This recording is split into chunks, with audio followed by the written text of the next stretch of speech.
inside me blaze like a siren. Why would you try it? Wake up the beast, no, I can't keep silent.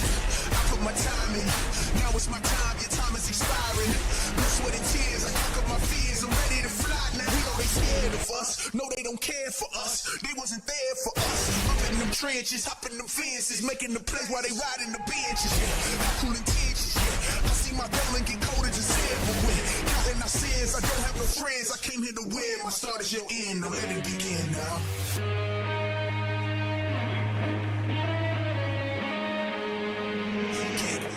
Get loud for me. Get loud for me. Get loud for me. Hands in the crowd, we tearing it down. Get loud for me. Get loud for me. Get loud for me. Hands in the crowd, we tearing it down. Get loud for me. Good evening, Blue Jay fans, and welcome to Bondurant, Iowa for the opening of High School Football 2023. Patrick Meyer here with Josh Gibson on the phone. How you doing, Josh? Pretty good. Staying warm. Staying warm. It's a cool 85 degrees here in Year, I think maybe 8-2, 8-3. Yeah, they got to the second round, lost to ADM. So, yeah, they're definitely looking to make a stamp here, make their mark in 4A. Yep, and Blue Jays are excited about this season. Return a whole lot of players. Definitely a few key losses, but looking to reload more than rebuild. As we start looking into this new season, Blue Jays expected to be led offensively by running.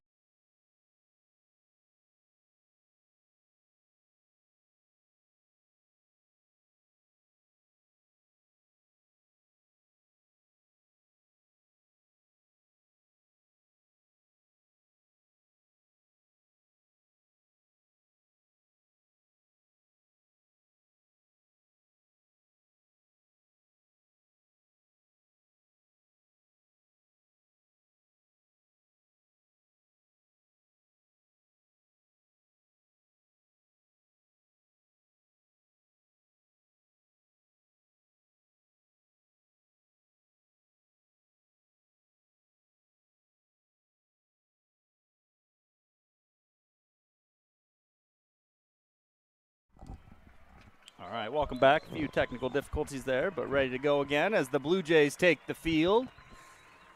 Noah Winger, Caleb Moore, and Titus Cram leading the flags out here, as has been the custom for the Blue Jays the last several years. So as we were talking, Blue Jays, Titus Cram, Caleb Moore in the backfield, heavy doses of that. Jordan Ryle stepping in at quarterback for the Blue Jays, replacing arguably the best quarterback in Blue Jay history with Colby Collison, a 3-year starter. And if you just look at stats, probably most most passing yards, most touchdown passes, and really just a all-around efficient player. And so replacing him is going to be a task, but Jordan Ryle's got that opportunity. He's had some limited opportunities in varsity football, but he's also a 2-year starter at shortstop for the Blue Jays, as well as a returning state place winner in wrestling. So he's not unaccustomed to the big stage. No, but I had the privilege of coaching him in 7th grade, and he's one of the smartest kids that I've coached, and he's a great leader. He's going to be a little bit different than Colby. He throws the ball differently. Colby was a little bit more of a touch, and Ryle tends to throw that ball a little bit harder. So we'll see. Yeah. Are we playing the national anthem now? I think we're presenting the flags now. So stepping into the national anthem. So we'll step aside for that. America with the playing of the national anthem by our own Bondurant marching band under the direction of Mr. Braden.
All right, thank you, Blue Jay Marching Band, for the rendition of the national anthem. Blue Jays have probably been filling up your backyard with sound for the last few weeks. I've been awoken a few times in the last month or so from the marching band, getting some good practice in, good as always. It's nice of them to serenade you in the morning. Usually I'm up before they start playing, but yeah, it's always nice to hear. So we talked a little bit about the offensive side of the ball for the Blue Jays. Defensively, we do have a lot of returning players. A couple key ones for sure. Defensive tackle, you're losing Quentin Fulton. At cornerback, you're losing Tyson Barkema. And then probably one of your biggest ones you could is John Powers in the middle on the defensive side. He leading tackler the last 2 years and really just had a nose for the football. He's up at UNI now. And 25 TFLs, so that's that's going to be hard to replace. Yeah, I totally agree. And then you're also missing Vrew out with an injury, Hudson Vrew. So I think that's that one's also kind of a big hit for the Blue Jays tonight as well. As we talked about the Heat a little bit ago, I think that's going to be one of your big keys to the game is which team uses their depth more. Because anytime you start getting out there when it's this hot, even if you've practiced in it some, you're going to have some cramping issues and just some exhaustion issues. Not sure what North Polk did, but we shortened up a little bit with practice. We went later in the night a few times just to try to prevent. It's really not so much about tonight. It's what these guys did the last 2 or 3 days. Did they hydrate enough and get themselves ready for this game? Because it is going to be hot out there, but if they prepared, they'll be okay. We did see a handful of kids go down in the freshman game with some cramps. So, yeah, it definitely could play a factor, and we'll see who's got the best depth chart. We played them, like 9 years ago, and we lost a game 35-33 that was kind of a war of attrition, same type of thing, 100-degree heat index, and guys were dropping like flies. Yeah, it's definitely something to keep an eye on here, and one of those things that I'd really like to see. Blue Jays have sometimes had a tendency to really hammer the ball with Titus. I'd really love to see Caleb Moore minimum 15 carries, maybe 20, just to really spread out that usage a little bit and really create some misdirection as well from that. Well, I think it'd be good tonight to stay balanced, keeping the defense on their toes, but also limiting those carries with the heat. So yeah, I think you will see that. I think Caleb has definitely earned that right to touch the ball quite a few times. Sometimes you talk balance with pass versus rush. Sometimes you just talk it in usage. I really don't think we'll see pass versus rush balance tonight, do you? It's probably going to depend a little bit how North Polk plays D. Okay. If they come out and say, hey, we are going to be set on trying to stop the run, then you have to throw the ball down the field. I'm not so sure that they're going to be able to. They did give up a decent amount of points last year. My prediction would be kind of a high-scoring game, but We'll see. I think just about anybody's going to struggle to stop our offense. Blue Jays are going to kick off first. Number 20, B.J. Tate, and number 6, Colton Mannock back to return. Titus Cram with the kick. High kick into the end zone, out of the end zone almost. Always a nice weapon to have. Yeah. Sometimes you don't even need to practice kickoff. Right? Yep. Just knowing that it's going to go in the end zone. So Blue Jays taking the field on defense. We'll see some familiar numbers with some new names. 43 there in the middle is going to be Dalton House. Next to him is Bryce Baker at 70. Linebacker 37 this year is Dylan Hayworth, not John. Number 2 is Caleb Moore. Batney Riak, number 4, is definitely going to be a guy to keep an eye on. Isaac Zoski in the backfield for the Comets with B.J. Tate next to him. Sullivan in motion. Hand off to Tate up the middle, and Baker makes the play in the backfield. I think he got back, maybe picked up half a yard, but a real nice play by Bryce to start it out. Yeah, very nice job of him just kind of slipping through that gap, and guard completely whiffs on him in a great way to start the season for the Blue Jay defense there. North Polk will go a little hurry up. They probably have a couple plays already called. It does look like they're looking at the sideline, though, to get the call for sure. Play action. We got pass up there and high incomplete. Batney Riak creates some pressure on that. And I think that's what you're going to see a lot from him this year. He has potential to be Yeah, we saw a lot of that last year, and they left him one-on-one with the left tackle, and there's not going to be a lot of left tackles. They're going to be able to block him. No. Kind of gave that outside move and shot back inside and really forced the quarterback to throw that one away, essentially. Cale Yoakum, the intended receiver, but really didn't have much of a chance at that one. Going to be empty backfield, trips right, Twins left. McDonald making a switch to the other side here. Zosky looking for an opportunity, gets brought down from behind. Parker Ernst with the big tackle. Batney kind of forces that one again. It forces Zosky to step up right away, and Parker doing a nice job beating his guy on the inside and gets the sack. Comets have it 4th and 10. Comets will be forced to punt. Yeah, you kind of mentioned I just don't think teams are going to be able to leave Batney one-on-one unless they've got a really good tackle. Even then, he's so quick that it's going to be tough to slow him down. Really nice punt. Yep. Falsgraf, fair catch, catches it over the shoulder at the 30-yard line where the Blue Jays will take over. Who was it? That was Braden Corey, I think, with that really nice punt. Got to give credit when you've earned that kick. Yeah, I think I looked that up. I think he was their kicker last year, maybe. I believe so. Yep. It looks like he averaged about 35 yards a punt last year, so that was a. But that had some tremendous hang Yeah, time, that too. was I mean, that's big. That was a nice one for him. So Blue Jays coming out. Falsgraf going to the high side of the field. 2 fullbacks. Looks like Hayworth and House. Play action. Ryle looking deep. Throws high. Falsgraf goes up, makes the catch at the 20, and he's going to walk into the end zone for a 70-yard touchdown. I see no flags, and the Blue Jays started off with the big touchdown.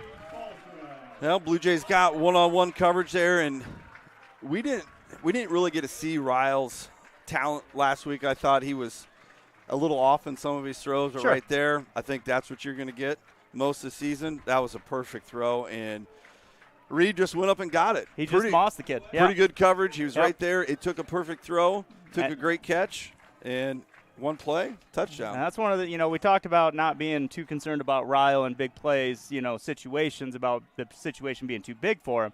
But the guy's got a cannon. I mean, Colby was amazingly accurate, but I think Ryle has a stronger arm. I think you'll see the difference in the long throw. He's going to throw the deep ball a little bit better, whereas Colby was maybe a little bit more accurate on the short ones. So maybe we'll see some more balls down the field, but couldn't ask for a better start for defense and offense there. Now, Comets come right around the end on that extra point. That was number 4, Cale Yoakum, with the blocked extra point. So it's going to be 6-0 Blue Jays. I suppose with the big play touchdown, you can handle the extra point, but he came right around the end like it was no big deal. So it'll be an adjustment to make there. But I'm sure that's going to be a good coach's point when they watch video after this one, what not to do. So 10:25 remaining, 1:35 into the game, and Blue Jays have their first touchdown of the year. I'm glad Reed didn't give a wave or a point because I thought it was coming. I think he was going to do it, but he held off, and that probably would have been a 15-yarder. Yeah. Well, he didn't exactly hustle his way to the end zone after the catch. He was thinking about what he wanted to do.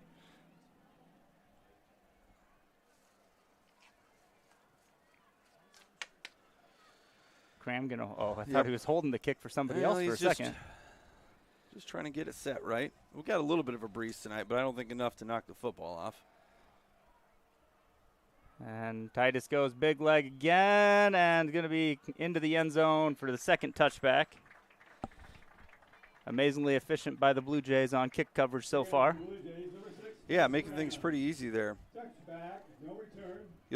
Sometimes you worry about guys assuming that it's going to get to the end zone and they don't run down as hard. You get that every now and then.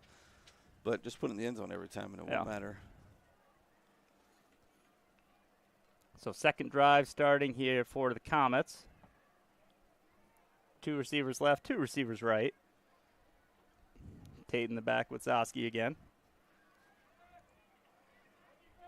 Looks like Blue Jays are manned up on defense now. Tate takes it up the middle. Caleb Moore is there. Going to be a gain of about 2, maybe 3, but Moore's able to secure the tackle. Yeah, really nice job out of Caleb getting off that block, reading the run really well, making a tackle for a short gain. One difference from last week is we see Ryle out there on D. We did not see him last week. They've kind of moved him back out to the strong safety position that he played last year. You don't see that a ton, I feel like, in 3A and 4A No. with the starting quarterback playing defense, but And you kind of wonder if we can get a decent lead here, you might see him come out on D. Zosky's throw off the hands of Yoakum. And one other thing that North Polk is they're missing a quarterback. Last year they were really kind of 50-50 with Isaac Zosky here that you see tonight, and then Reggie Postal, who I believe had a surgery after baseball season, so he's going to miss a few weeks. But, yeah, those guys pretty much will split 50-50 last year. Yeah, so we wish him the best on his healing because Yeah, we'll don't see him want in anybody to miss basketball. that. Yeah, and again in baseball, I'm sure. Trips left, 2 right this time. Zosky has Batney all over him and gets the big sack. Riak, loss of about 10. I really think you got to put a running back on that side or an H-back, tight end. You got to double team him. So it's going to count as a loss of 7 on it. We have not seen anything that would indicate that either one of their tackles are going to be able to block him. Now, Comets are going to set to punt again. Watch Batney on the near side looking, and he's going to get called for the offsides. Got a little bit of a lean. He says, who, me? I was leaning? Probably was him. Nobody else had moved unless they lined up offsides. Not a big deal. Now it's 4th and 9. And he's really coming from a long ways. Yeah. He's looking for an angle. I don't think he's going to get there from that far, but he could prove me wrong. Bad snap, he'll get there. Yeah. I mean, 6'3", 6'4"? He covers a lot of ground with every step, too. Yep. And they're not concerned about him over here. Now, they were going to try and make it a 10-yard penalty, but only 5.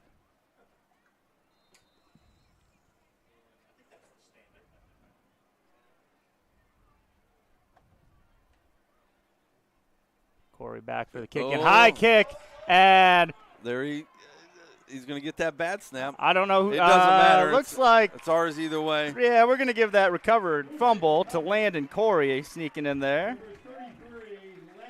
You're right. It doesn't matter. It was going to be there anyway, but Landon's going to get credit for that recovery. Not a good snap there. Punter really never had a chance. Was going to need a really good bounce for him to be able to pick that thing up and do anything with it. I don't know if things could start any worse for North Polk or any better for the Blue Jays. Probably true on both fronts. Blue Jays are going to have it at the 3-yard line. Faltzgraff going left. 2 fullbacks in front of Ryle and Cram.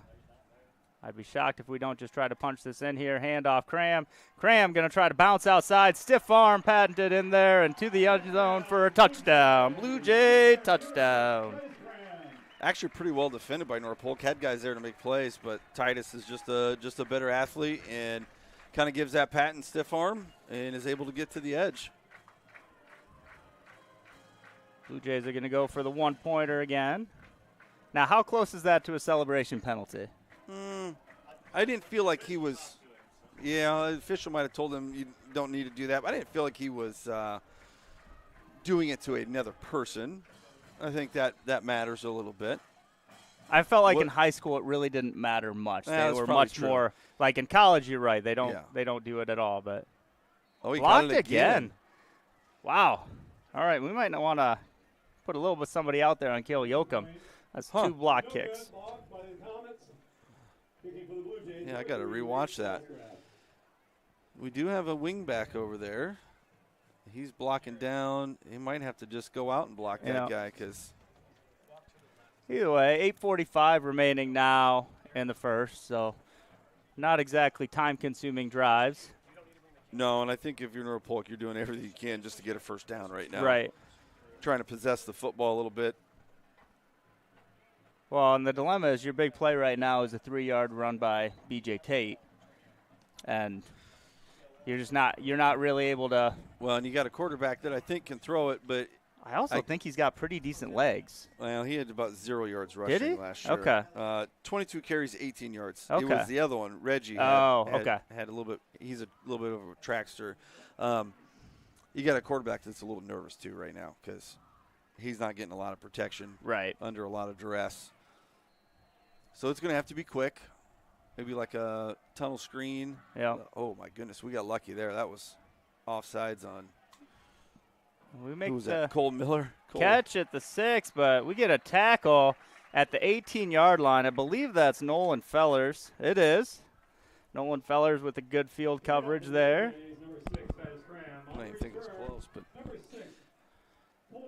yeah, Nolan's going to be a pretty good tackler, good wrestler. He knows how to take people down. Yeah, he just dropped right in on a double leg like he's done that 1,000 times. And if you don't know Nolan, he placed third at state at 138 pounds last year, and arguably one of the toughest brackets. Yeah, as a freshman. So the first place kid he's going to Iowa, the second place kid is going to Iowa State. So they want to pump up the clock. Pumping up the clock. Hold on. They're not doing the burrito lift. Nope, this is resetting the play clock. I kind of predicted that North Polk would run a lot of motion, and kind of like Nevada did last week. We haven't really seen it. It looked like you were going to see it on this play. So they fake the handoff on the jet sweep and hand it to Tate up the middle. A yard, maybe two. And you might need to do that a couple times and just try to squeak out a first down. Right. Keep that clock moving and keep your offense out on the field. Maybe kind of keep our pass rushers at home a little bit.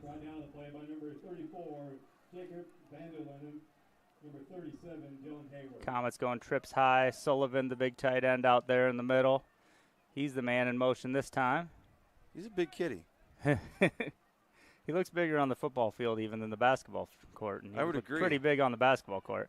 Zaski rolls out. Probably should have ran that. Yeah. I think he had a few yards. Although it looked like the receiver, Van Brocken, had gotten in behind, or that wasn't Van Brocken, that was Figgins. Figgins had gotten behind the defensive backs, but the pass went out of bounds. I feel a little better about my comment, though, about him having some mobility because he looked decent on the run. Caleb Moore might have had a good enough angle that he wasn't going to get too much further down the sideline.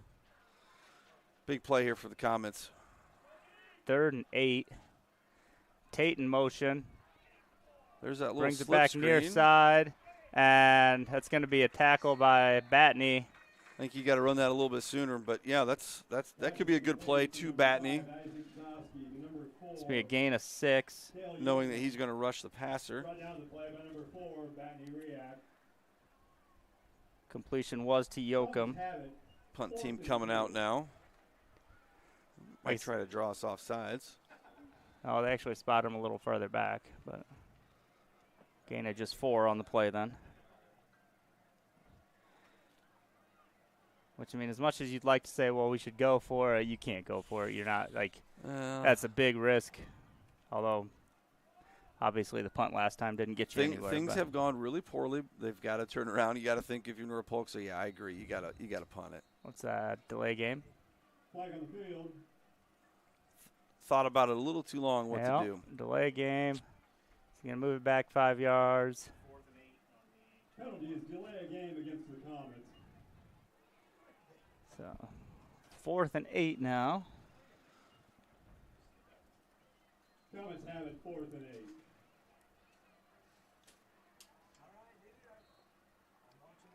8. All right. Not exactly the fastest moving first quarter ever. I kind of thought it would be slow. A lot of passes. That a lot of kick incomplete is passes. high and gets a really nice bounce. Uh-oh. What do we got here?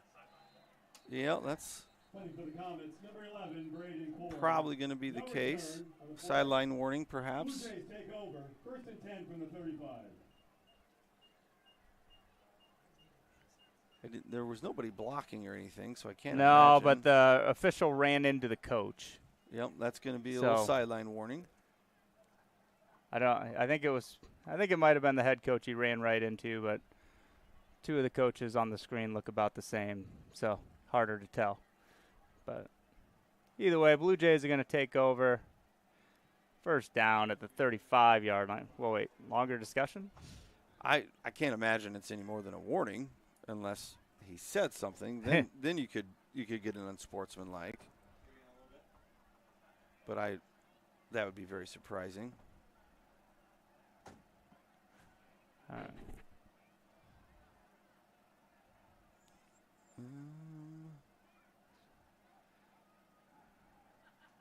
Referees are having a little discussion. They are stepping him back. All right. Sideline interference. Gotcha. So that's a big one. So now it's going to be first down at the 20.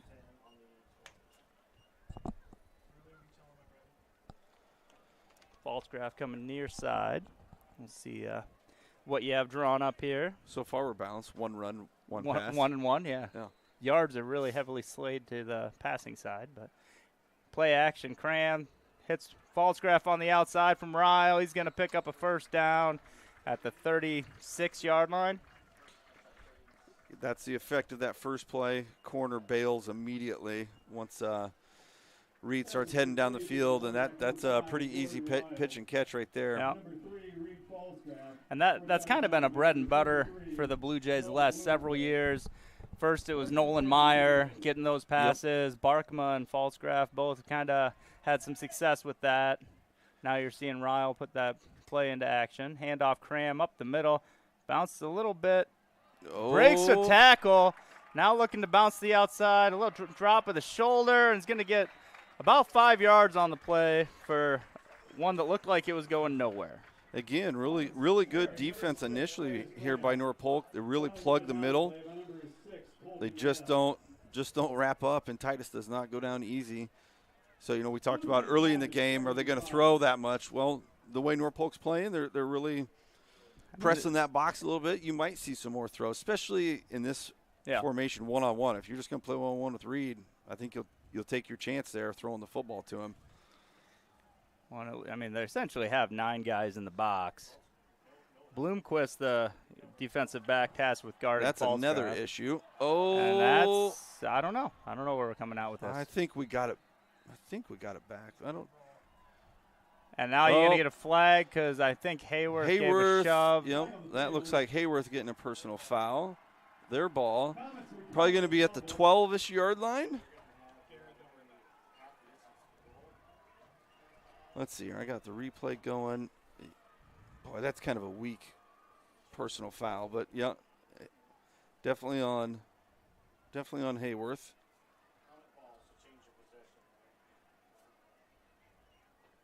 Well, just when everything's going right. So snap was just off to the left, and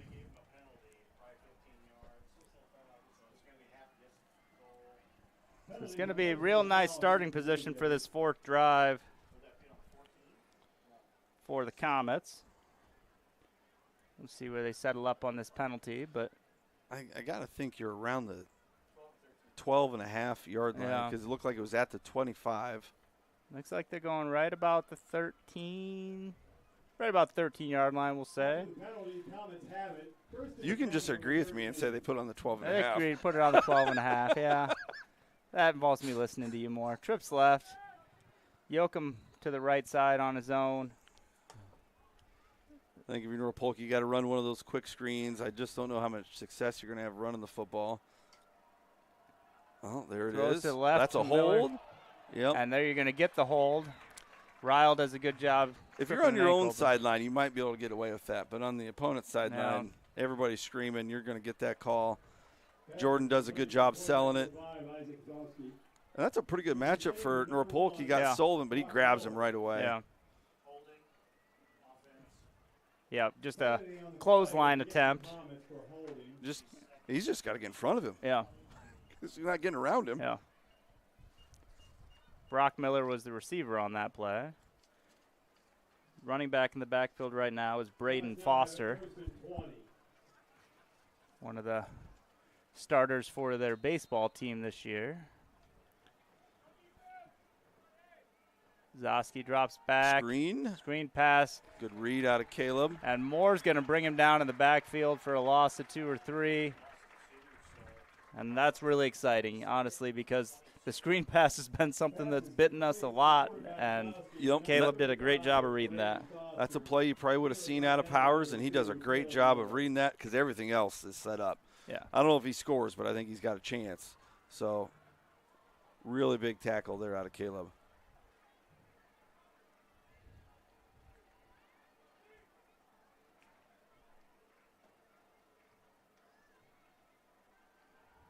Zosky looking deep, has a receiver just outside the reach. That was Figgins, the intended receiver. That time they did a little bit better job protecting the pocket. He just misses his throw. See if they put a running back on Batney here to help. No, they don't. House gets there and kind of delivers a pretty good shot, though.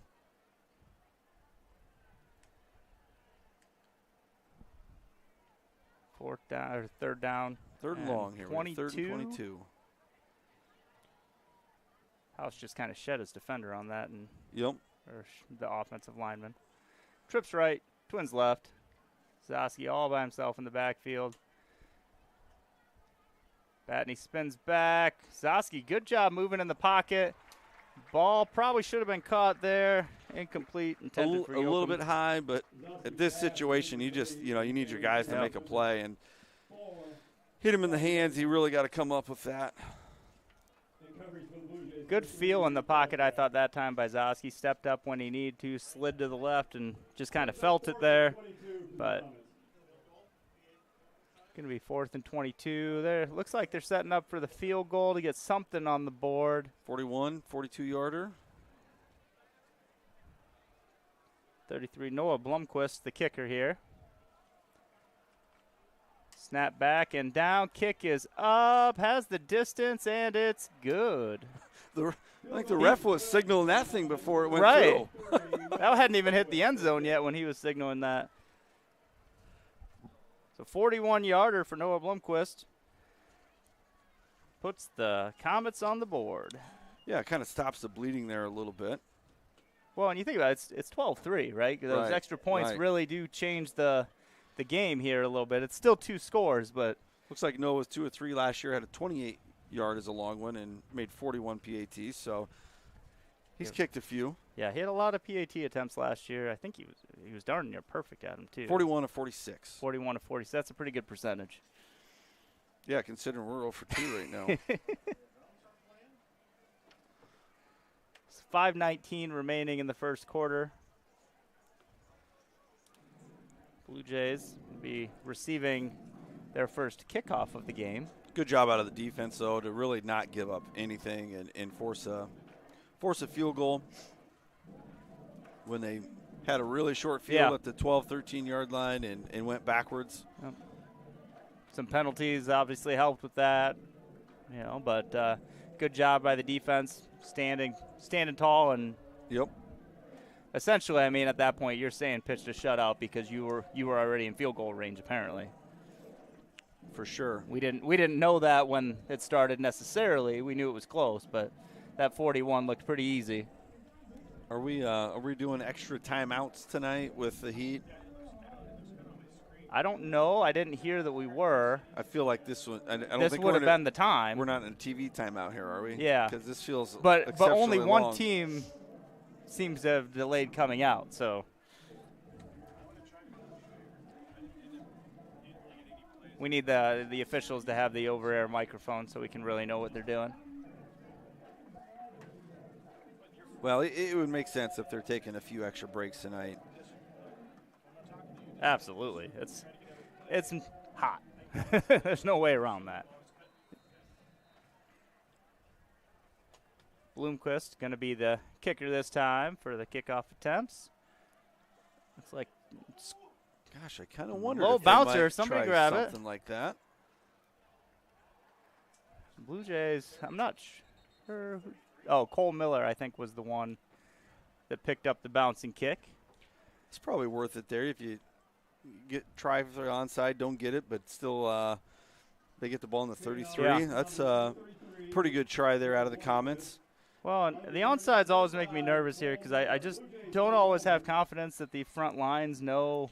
Well, that it's a live ball. It's a football. You can get any kind of bounce. Yeah. You just never know for sure. It always makes you nervous. Falscraft wide left, Cram wide right, Caleb Moore in the backfield. Cram the jet motion, fake. Moore with the handoff up the middle. Oh, no. It has the ball pop up. I don't know. Knee might have been down. It's not going to be ruled that way. Right into the hands of the Comets. Ben Meeline. I really thought he was down, but if not, what a great play here out of the Comets. We're lucky we didn't score. They didn't score here. Recovered by the Comets. Elbow's definitely down, but it's pretty quick. Yeah. So big change of events here. Yeah, it's close. Yeah. That thing is really close, watching it the second time. I think as a referee, you probably call that one a fumble live. Yeah. Well, if you can watch on a replay and be like, oh, that's close, Yep. I don't hold too much against them. They don't have the benefit of instant replay and slow motion or 17 officials being out there. Well, I put in my keys turnovers, and that's would be sitting pretty good right now if we hadn't turned it over twice. Zosky, play action to Tate, then gets it out, and Cram lays a hammer, and they're going to call it an incomplete pass. Otherwise, that bounced right into Cram's hands. That's definitely a play that the Blue Jays had scouted, because you could see both guys rushing. The quarterback didn't bite on it, and Titus was sitting on that thing from the get-go. I think you might want to tuck that play away.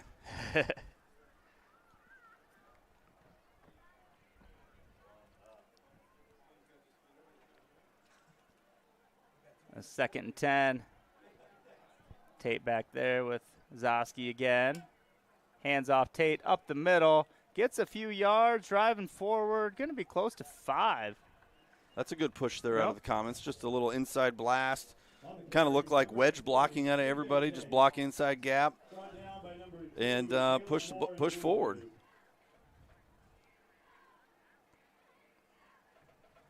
So now the Comets have a pretty good spot here, 3rd and 6. Looked like it was number 60 had a nice kick out on Noah Wingert there. Jackson Richards. It's going to be a timeout. North Polk. Timeout on the field. Comets. They're first, I believe. 4:24 remaining in the first quarter. Well, defense put in a very similar spot again and putting themselves in a position here to force another field goal attempt.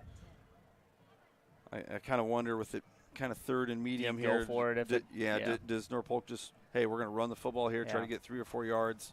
If we get it, great, but put ourselves in a position to go for it on 4th down. And it also probably eliminates the potential that you bring yourself out of field goal range. Even if you were to get stopped behind the line, as long as you don't fumble, if it's 3rd and 10, maybe you just kick the field goal anyway, make it a 1-possession game. Yeah, and it kind of looked like 40 is a good spot for him. Yeah. I don't know if they want to go much beyond that. No. But, I mean, maybe they do, but 40 looked comfortable. Yeah. Like, I don't think they'd hesitate doing it again. No, I don't think so either.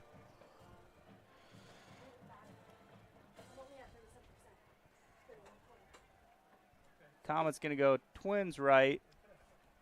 2 receivers left. One of them nice and close to the line in Colton Mannock. Tate in the backfield with Zosky. 3rd and 6. And they're looking to pass. And Riak gets some pressure on him. Ball's away. Incomplete pass. Bringing up 4th down. Zosky it looked like he had a guy in mind, and that person was not open. I'd say he was kind of fortunate to have as much time as he did. Yeah. Much better job out of the line, picking up our 2 edge rushers there, and they are going to force another field goal. Well, one thing you're seeing from Batney on that one is he goes deeper into the backfield, forcing him to step up. But when Batney does that spin move, it's going to be a little bit troublesome maybe. Kind of your rule of thumb. He missed that Wide one. left, right? Yep. Your rule of thumb when you're pass rushing, you never really want to get deeper than the quarterback. Once you do that, then you got to spin yourself back to the middle or get underneath, because a good quarterback's just going to step up underneath you. So missed opportunity there for North Polk. I mean, you got to think that they'd be pretty excited to get a couple turnovers Sure. around the 20, 15-yard line and only get 3 points out of it. It's pretty disappointing for them. Great job, though, out of our defense. Ball should go to the 20 automatically on a missed field goal. Kind of a weird rule, I think. It is, but, I mean, I don't know. After the field goal attempt, ball be You know, no punishment for trying the 50-yarders. Right. Bluejays.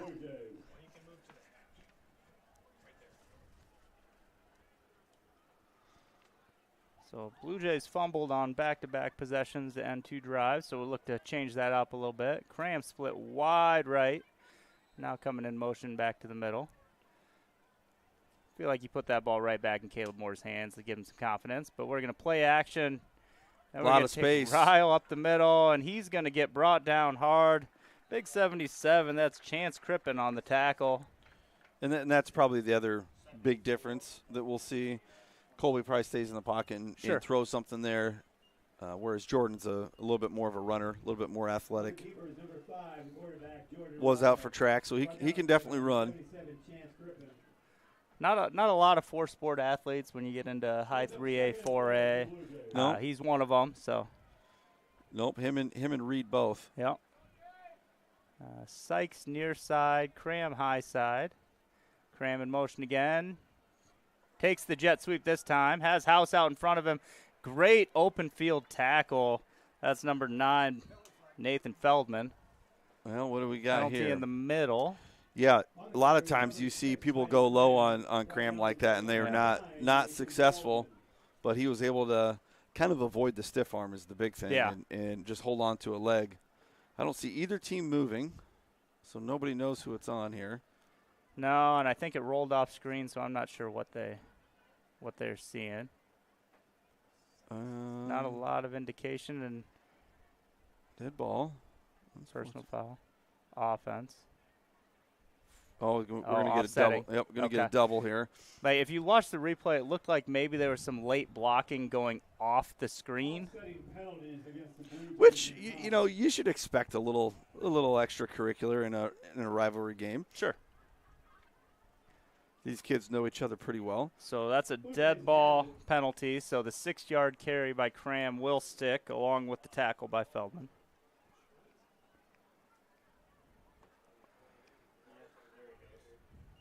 Well, I think. Let's see. They got to change the stick here. so Corey react near side. There we go. False Now- graph Cram high side. Ryle dropping straight back. Tucks under. He's going to look to run a little bit. Not a lot of room. Good recovery by the Comet defense. Going to be right at the line of scrimmage. Maybe gained a yard. We'll call it a gain a yard. We did not give Jordan a chance there. No. Somebody laid a block and was immediately on the run. Jordan Ryle. Brought down the play by number 2, Caleb Husky. Who was that? 77, maybe with I that think initial. it's only third down. Our marker has 4th, but I think this is only 3rd. Chance Crippen.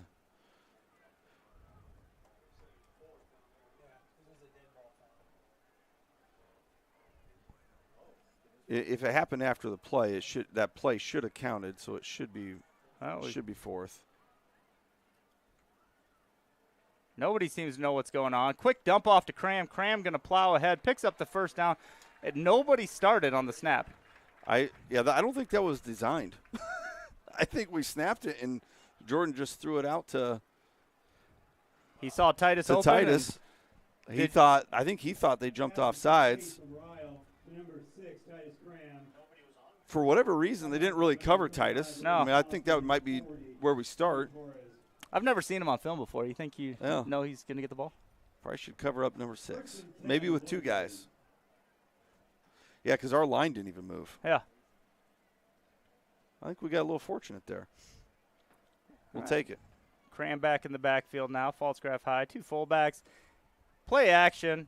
Ryle has time. Throws it deep. False graph is open. False graph has the catch. Trying to make a move, and he's down at the 32-yard line for a nice big play. Not for sure what happened there with the DB, if he stumbled or thought he had help over the top, but was definitely behind the play. Looks like a gain of 43 on the play. Real nice throw out of Jordan again. First and 10, Blue Yeah, just Jays. real nice touch on that long ball. If only his basketball coach could get him that open. May have been a recent arrival of the Blue Jay basketball coach here, as Mr. Gibson does his ribbing of the I guest. think he's going to have a hard time getting that open in basketball this year. Quick Oh, dump that's off wide to open. Moore. Moore is still looking for room. Breaks the tackle. He's on his way, and I think he's going to be just short of the end zone. A gain of 21. A great run by Caleb Moore after the catch. He looked pretty determined on that one, and, man, he had to be close. A jump pass from Ryle. First and goal from the 1. Yeah, he was probably down just around that 1, inside the 1. I say, he looked like he was coming off the field. I don't know. You got to give it back to him on that one, don't you? Just let him plow it up the middle for the touchdown.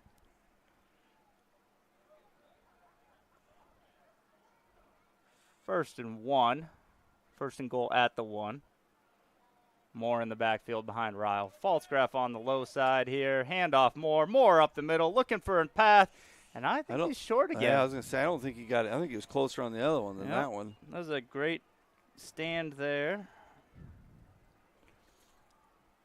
So now you're going to have second and goal from the 1. Number 2, Caleb Moore. Stopped on the play by number 4, Kale Yoakum. Not getting quite the push we were expecting from the line, although we are down a couple of starters. Blue Jays have it. Second and goal from the 1. No, I would say that North Polk is definitely committed to the run. They've definitely settled in here. It's not going to be as easy as we'd probably like it to be. Well, Crippen and Sullivan there in the middle are a couple of big guys. They are. Oh, big stop in the backfield. That was that Cohen 40? Torres, number 40, came through. And now another flag. And looks like maybe some additional extracurriculars. Number 2, Caleb Moore, brought down the play. Number 40, Cohen Torres. Torres, I think, was a state qualifier in wrestling. It looked like it on that play. Oh, yep, I saw it right there. We got looks like a little push. A on, late shove by 77 there? Yep, on North Polk. Well, half the distance to the goal isn't very far, right? 74. Yep. So that's Gavin Rowling. Against the Comets. Should be half the distance to the goal. So what, a loss of 3, then half back to the goal makes it at the 2. Third and goal. Because that was a dead ball penalty, right? Should be. So the carry counts. They're going second down. Maybe I got a rule book in my bag. Maybe we need to pull that out.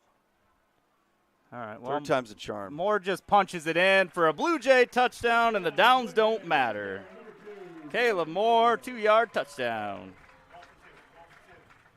We're going for 2. That's probably a good move. Our extra points have not been there tonight.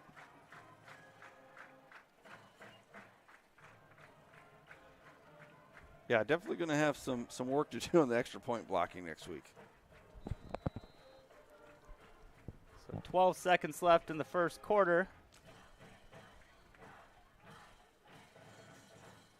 Ryle out there. Corey and Riak going near side. Falsgraf and Cram going high side. Moore in the backfield with Ryle. Quick pass over to Riak, wide open, and drops the pass. Incomplete. Blue Jays 0 for 3 on extra point conversions, but have an 18-3 lead with 12 seconds remaining. Not your standard score. No. You don't see that one very often, 18-3. Yeah, Batney there can't get much more open. Yeah. It was maybe a little bit high, but pretty sure he'd tell you that he should have caught that one. Not for sure what coverage. Oh, they didn't have a guy on him. That's why he was open. Yeah. That does make things a little easier. It's strategic, right? Yeah. I mean, sometimes you got to leave a guy open when he shoots threes, too, because he shoots better when somebody closes out on him. Yeah.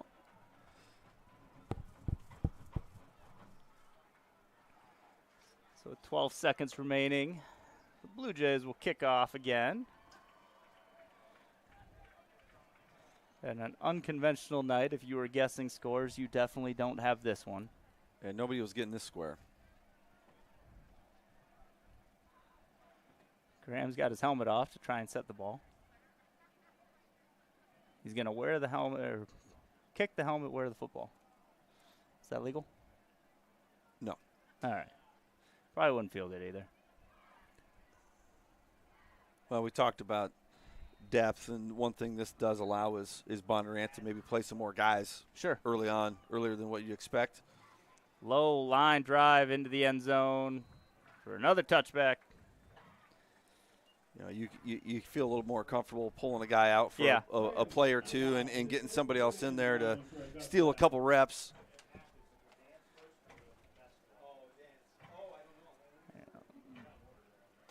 So I think, as you say that, 42 Ryder Miller's out there on defense this time. Which I was told we kind of have a rotation at Mike linebacker between him, his brother, and Hayworth. Okay. And then Landon Corey is out here wide. Ryle still got the inside slot guy. Zosky, hands off, up the middle, a little bit of a drive, maybe a yard or two. Can't tell if that's, I think that's Tate, the running back.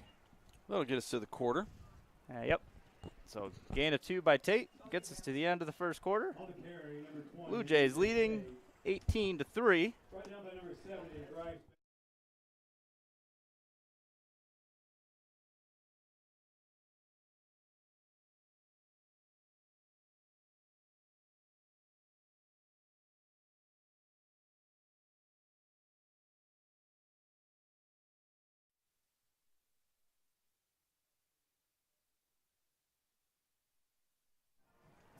We're ready to welcome our guest here, head coach of the Blue Jay basketball team, Travis Evans, the returning state champion basketball team. How are you doing, Travis? Doing great, doing good. How about you guys up here? It's nice and cool. It's cozy. Yeah. So, no, doing great. Thanks.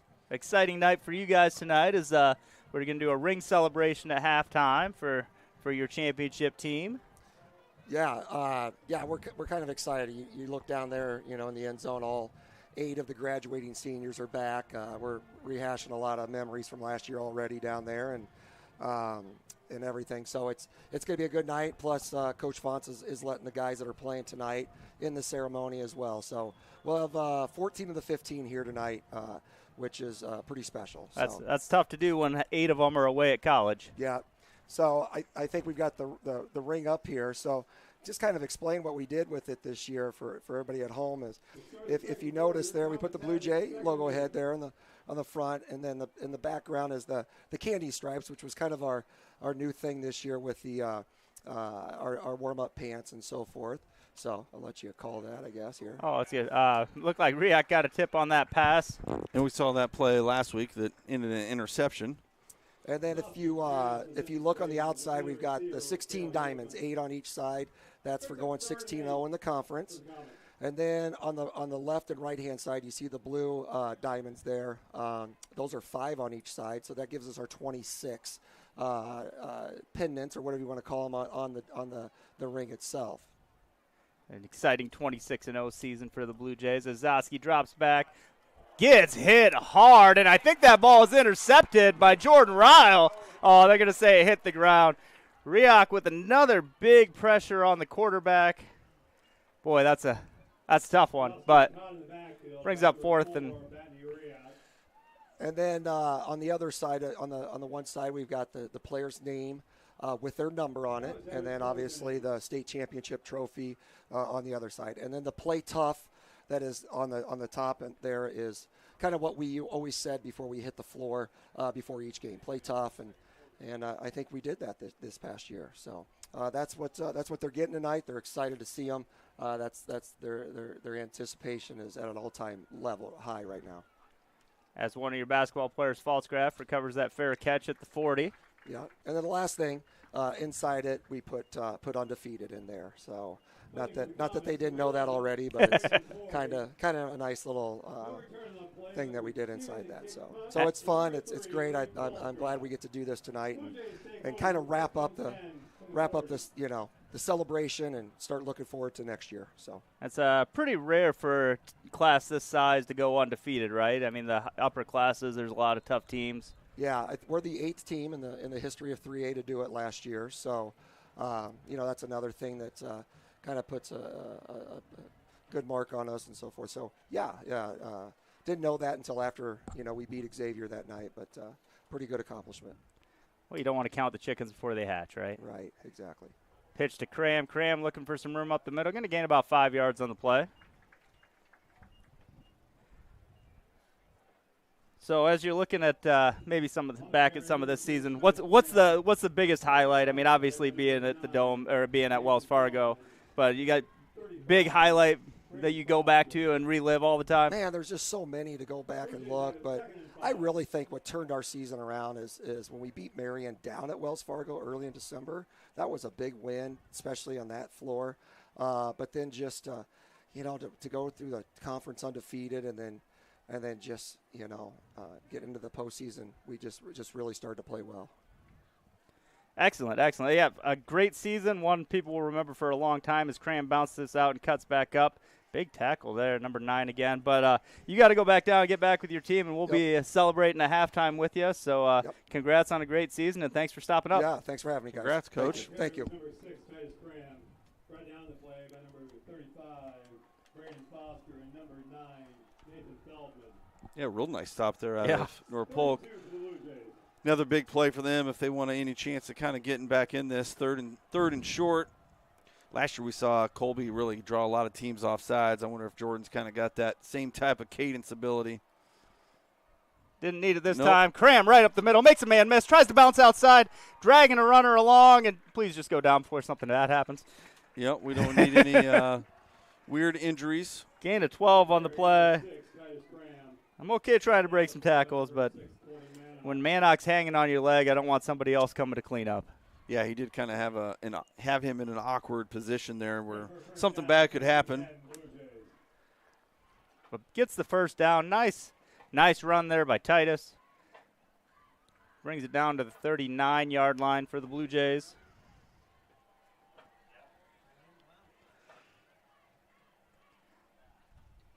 Basketball team's going to have some big guys to replace, too. Same quarterback being one of them. Yep, they will. 3A Player of the Year.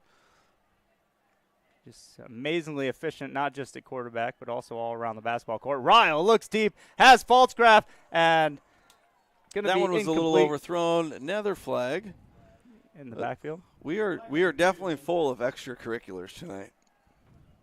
Let's see if I can. I think the camera goes downfield, so we're not going to catch it. Did see a couple bodies on the ground.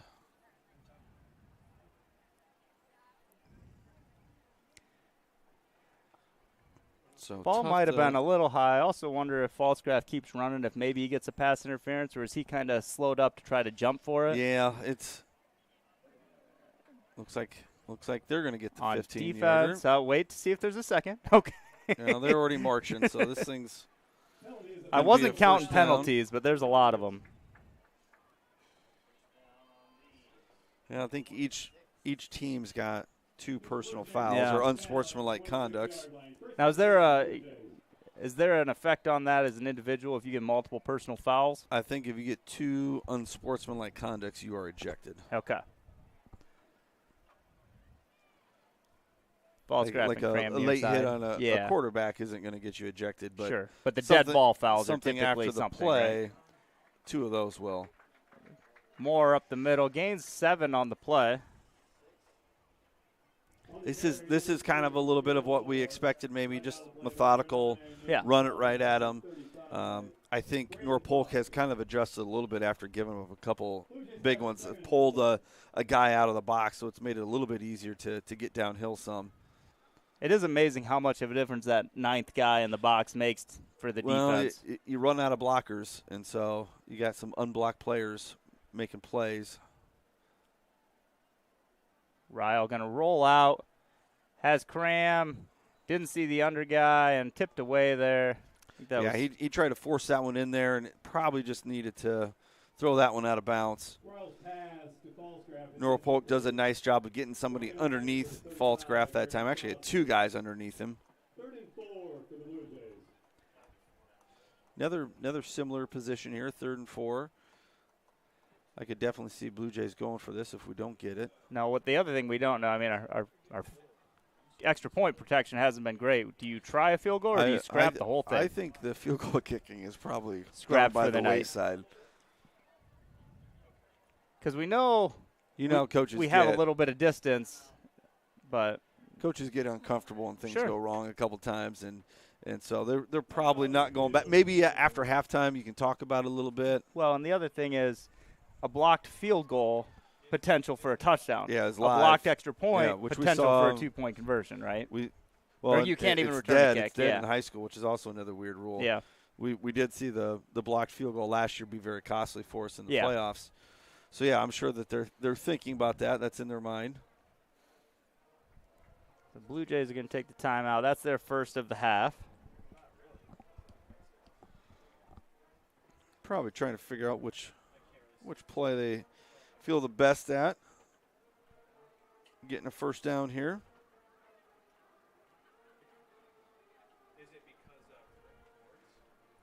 So 9 minutes remaining in the second. These timeouts seem a little longer tonight, like they're giving a little extra time for the water when the timeouts happen. Maybe that's just my imagination. It's been a long off season. Yeah, they do feel a little bit longer, and we kind of talked about they might be taking a little bit longer breaks tonight with the weather. Let's see, has it cooled off a bit? Doesn't feel like it in here. No, we're down to it feels like 87, so we've dropped 5 degrees since kickoff. No, it does not feel warmer in here. I feel like that's still pretty warm. Riak and Corey near side along with Graham. Falsgraf high side by himself. Ryle looking left. Has Cram in the end zone, and that's a Blue Jay touchdown. Jordan Ryle to Titus Graham for 20 yards. Real nice throw there out of Jordan again. We talked about his ability to throw the deep ball. They run a trips to that left side, and Titus is the very inside guy and run him on a corner route, which the outside receiver just kind of runs something to the flat, so you got no help over the top. And one-on-one, that's going to be really tough for just about anybody. Well, and it's a good leverage play, right? Because you can't predict whether he's going to go inside or outside, so you really can't cheat it. And when he goes outside, you've got no chance. It's too late, especially if the throw's as good as that one. High snap on the 2-point conversion. Ryle picks it up on a nice bounce, throws it towards the corner of the end zone, high and incomplete. Maybe what we should try is the old drop kick. That's worth 2. Well, we need Vrew probably for that with the rugby stuff, right? Maybe House can. I don't know. He's a rugby guy. Because I don't think you can rush that. Well, the conversions aren't going our way, but the touchdowns are. No, this could be worse than what it is. For sure. 24 seems like a more normal score. Yep. Yeah, now you're getting to a number that you would see. So just under 9 minutes remaining in the second as we have our Bondurant Men's Club sponsor broadcast tonight. We'll talk more about them later, but always a great sponsor of Blue Jay broadcasts. They do a nice job in the community helping out in a lot of different areas. I know personally they gave us some money for our youth football, so they do a lot. Falsgraf going to come in for this kickoff. Sharing duties a little bit. Cram just had the long touchdown reception, so give him a break. And Falsgraf going for a deep corner kick. Fielded at the 10 by Mannock. Trying to break it up the left side. Has a little bit of space. He's going to get brought down at the 37. Good return there by Mannock. Yeah, nice play there out of the Comets. Good blocking. Probably about one guy away from taking that thing to the house. Yep. We'll see if they can take advantage of that field position. Picking up for the Blue Jays, number 3, Reed Falsgraf. On the return, number 6, Coleman Mannock. At this point, I'm not seeing a whole lot for subs. Yeah, you still got Titus keeps rolling out there with his helmet off. Yeah. That gives me the indication he's probably a little tired or hot. Warm, yeah. Twins left, twins right. Play action, double pump fake. Gets the receiver. Making men miss. Good catch, and and juke by Figgins, but not able to gain much yards because the Blue Jays closed out well. It looked like maybe they were not on the same page because Zosky kind of had to double pump that pass. Really kind of lucky that Reed didn't totally jump it and pick that thing off. But some really nice moves after he caught the football. Yeah. When you see your defensive linemen out there helping out on those tackles, you really appreciate that effort, and it's really tough to get those extra yards. Up the middle, trying to kick it back the other way is Tate. Arm tackles aren't working. B.J. Tate making a real nice shifty run, brought down by Ryle. First down, Comets all the way down to the 40. It's a gain of 19. Yeah, B.J.'s not a very big guy. They got him listed at 5'6", 150, but that was a heck of a run. Strong run, running through those arm tackles. Sure, you may know this. Tate's is a alum of the Crusader football program that used to exist in Bondurant.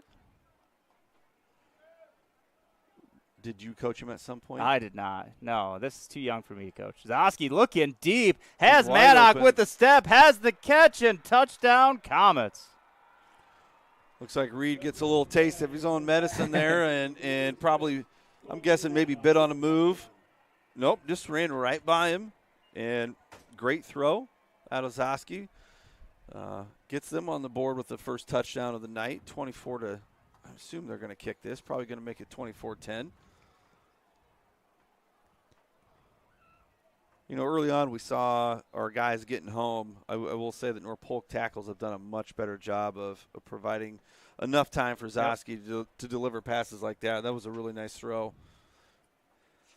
And really, really needed there for the Comets, I think, because it was starting to get into a dangerous territory. But now that brings it back to a 24-10. Yep, gives them a little bit of momentum.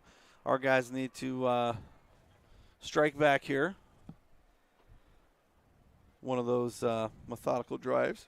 Well, so far we've been touchdowns and fumbles are the only thing our offense has resulted in. And missed extra points and 2-point conversions.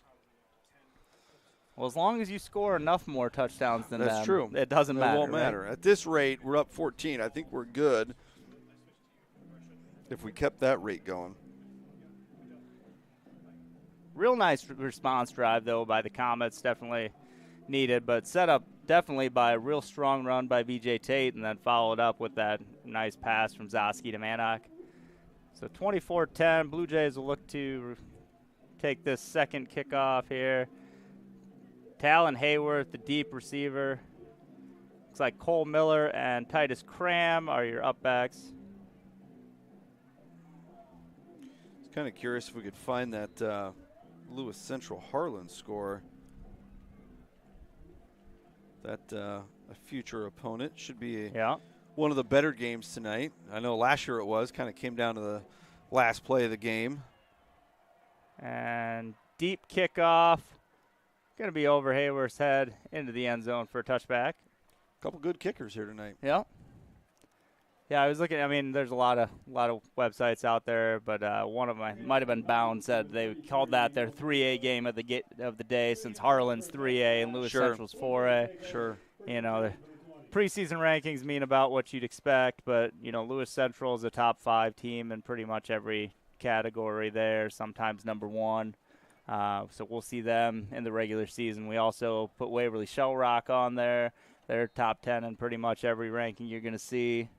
So some as high as 2, some all the way down to 10, but they lost a lot, but they've been really good for quite a while too. So looks like Cram as the Wildcat here, and not a lot of room.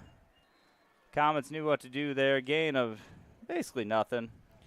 And we'll see if last year he didn't throw the ball a ton out of that, but we did see that last week where he just kind of threw a quick hitch. Yeah. And wonder if you'll see any of that out of him. Because teams they're going to assume, hey, he's getting the ball, he's running it.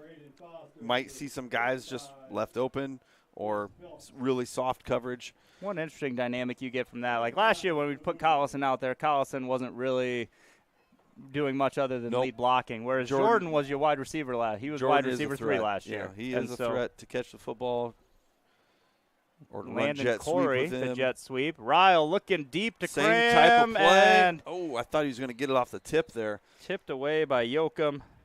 similar route Yep. to that corner route that he ran for a touchdown, but that time Double there was safety over the top to really kind of undercut that thing. Yeah. I think that was really number 9 that I thought Yoakum cut under and 9. Feldman really Feldman kind of had made it, the nice but either play. way, both of them were in good position on that, and brings up 3rd and 9. Yeah, this is not what you want either after giving up that No. touchdown is that potential of going 3 and out here. We want definitely need to move the sticks here and get that clock moving. Falsgraf near side receiver. Batney way high snap. Ryle going to pick it up off the bounce. Gets the ball away, going to throw it out, incomplete. It's going to bring up 4th and 9. Close to a late hit there, but you're definitely not the drive you're looking for. No. Good job by Ryle going back, getting down there, staying composed, and just getting the ball away to not lose 15 and put you deep in your end zone on the punt. But well, they got down early. I would not have anticipate nor Polk giving up though. They're going to keep fighting, and you know they're one play away here from really making this a contest. return man's deep, looking to make something happen. We do have 11 out there. Is that Ryle punting? I was kind of wondering who our punter Yep, that's was gonna Ryle. be.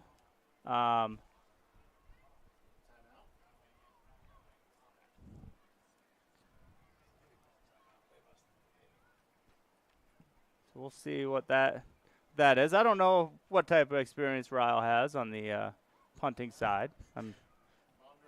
Well, back when Coach Kerr was our head coach, we had a punter. He was a sophomore, and he took a knee on the snap, and so we threw Drake Fuller in just because he was an athlete, and he was our punter the rest of the year. And so that's kind of how it goes. Very similar trajectory there. Drake was a wide receiver before he stepped into quarterback, so I suppose you got that going for you. A man of many trades. Smart kid, athletic. Yep. Can probably punt and competitive decently. And he did. And he knows not to take a knee on a snap. It's not the NFL. He can't get up. So going to be 4th and 9. Ryle going back there. Powers was the punter last 2 years, I guess, and so. Yeah, you kind of take that position for granted, but it really can be a game changer. Especially in this situation. I mean, you're deep in your own end zone. If something goes bad, you give game up changer, really good good or field bad. position. Yep. Gets the kick up high and went out of bounds. Had some good pressure there from the Comets. Yeah, we'll see where that ref stops, but that's right at the 40, 39. Is that where he's stopping? I think he's at the 40 amongst the crowd of players. Yep. So, good job getting that ball away, though. Like I said, Comets had some good pressure on that. Good pressure. Now it's your opportunity for the defense to step up and kind of reset this game. Which they really have all night with the exception of one play. And it looks like Reed's not out there either. You got Albright and Corey, I think, playing corners. Yep. Reed is getting up off the bench now. I think he might have just been taking a little breather. We'll see. And he's down. Fumbled snap, went to pick it up, dropped to a knee. Yep, got a little anxious. So counts as a loss of 4.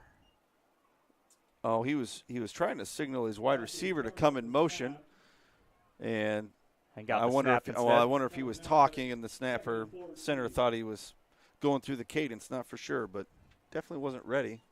So 17 now going out there for the Blue Jays. That's Aiden McDonald. Miller and Albright off. Falsgraf in. Timeout. Blue Jays, their second timeout. Timeout on the field, Blue Jays. They were making some late substitutions and thought maybe it was a good time. Or that's the third timeout? Thought it was a good opportunity to make sure we didn't Yeah, have you don't want to give up anything easy here. You want to make them earn it. Don't leave a guy uncovered or have some sort of confusion in the secondary. Yep. And you were bringing in McDonald and Falsgraf kind of late on that. And you just want to make sure everybody gets covered. You don't want any blown coverage here. Well, as you get hot here, people get tired, and when they get tired, then that's when they start making mental mistakes. And Yep. probably a good opportunity here to avoid that from happening. As we look forward to halftime, we will have the cheer team, band, ring ceremonies for the basketball team. We'll have all that covered. We got it all. We got it all. There's not too many people with ring ceremonies tonight. What's that? Not too many people with ring ceremonies. Not too many people with a ring ceremony tonight. That's true. As that season went, we actually saw the Comets in the semifinals. We saw them 3 times. Very tough opponent. 2nd and 13. Sullivan, the man in motion. Tate in the backfield with Zoski. Looking to pass. Has a little bit of time. Steps up, and Batney's going to be there to bring him down for a sack. Loss of 2. Way to stay with it. Yeah, decent initial blocking here on Batney, but he just stays with it. And it looked like Vanderlyn had kind of shot that gap there with a late blitz from the linebacker position and really forced Zoski to step up into Batney's arms there. He's going to bring up 3rd and long here, 3rd and 15. Trips right. It's one receiver to the high side. Tate still in the backfield. Feldman in motion. Zoski looking. Has a man coming across. Flag on the play. Ryle with a nice takedown. Essentially, that's a little screen play that they run. Drag that guy from the top all the way across. Ryle does a great job of essentially just not getting blocked. And so gain of good basically open field nothing on the tackle. play. You going to decline this? Yeah. Penalty is I declined. would think so. You don't want to put yourself in a position for a defensive penalty to get them a first down. Yeah. 4th and 16. That's one thing, we talked about, you don't see your quarterback out there a whole lot on defense, but also, if your quarterback's a wrestler, Those they wrestlers like make great double legs, yeah. tackles. They just do. Faltzgraff, the man deep. I imagine this is either a fair catch or in the end zone.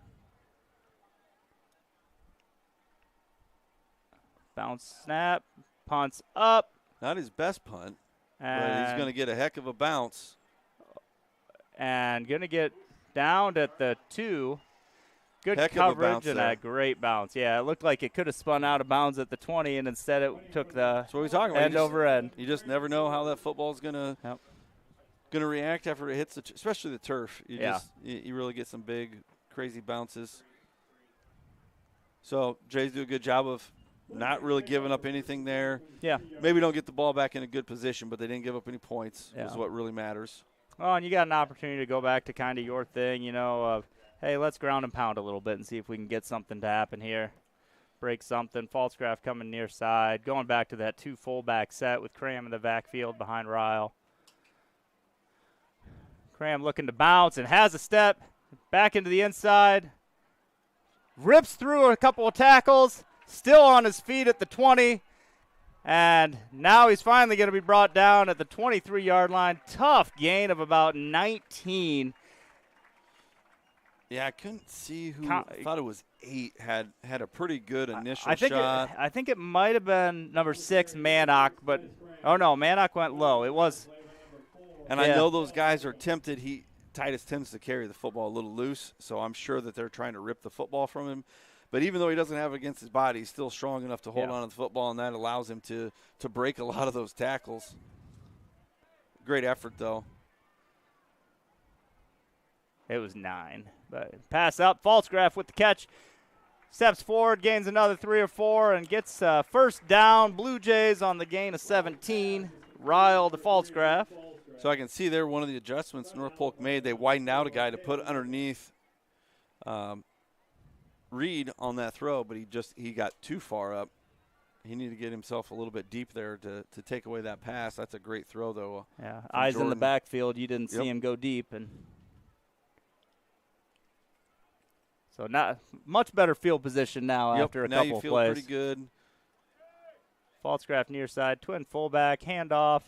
to Cram. Cram bounces up the middle, lowers his shoulder, pushes ahead, and gets really close to a first down. Probably going to be a 9-yard gain. Just up running straight up the middle hard. Yeah, it looked like Feldman again there was trying to rip the football a little bit, but Titus did a nice job of tucking that thing away right before contact. Well, it's not uncommon, right, that if you teach the second guy or third guy to rip for the ball if you think the first guy has him. First guy should secure. Second, third guys, those guys are coming in to strip the football. But I think right now you better make sure you've secured the tackle. Landon Corey into the game with Falsgraf on the high side now. Cram up the middle, cuts back, spins, rolls, and it's going to pick up another first down for the Blue Jays. Going to be a gain of about 17 again. Great job out of the offensive line there. There was a big gap, and it kind of looked like he maybe could have bounced that thing. Normally maybe bounces that to the outside, but kept that thing downhill, and a great gain. Historically, he bounced a lot more. I don't mind running up the middle, picking up your yards, and letting the clock run a little bit. Yeah, you're in great position with 2.5 minutes to play here. Plenty of time to go get a score. Caleb Moore into the backfield now. Run same play. Caleb Moore bounce, cuts up the middle, has a gap, and shoestring tackle is missed. Feldman swatting for the ball again, gets the tackle. Gain of 13 on the play by Caleb Moore. It definitely appears that Norfolk's maybe wearing down a little bit. It's been some pretty significant gaps here the last 3 or 4 run plays. Well, and being able to bring in a so-called backup running back like Moore, just hammering it up the middle. Because Titus was, you could definitely tell Titus was starting to get a little bit tired, Yeah. a little bit gassed in between plays. A great run there out of Caleb as well, breaking that initial tackle. Caleb doesn't, like, I say this as a compliment, he doesn't really avoid contact. He kind of looks for it if you're there. Ryle, play action. Going to just take off and run because nobody's there. Cuts to the outside, picks up a first down for the Blue Jays. I figured play action was coming pretty soon. You've had a lot of success. Clock is kind of starting to become an issue.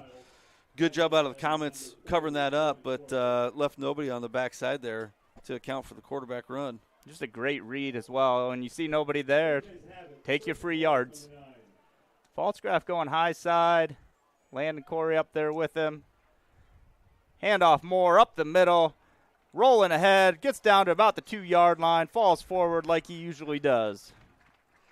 Yeah, now I think you're at the point you really kind of take your time here. Yeah. The only person scoring in this half is you. You don't need to score quickly.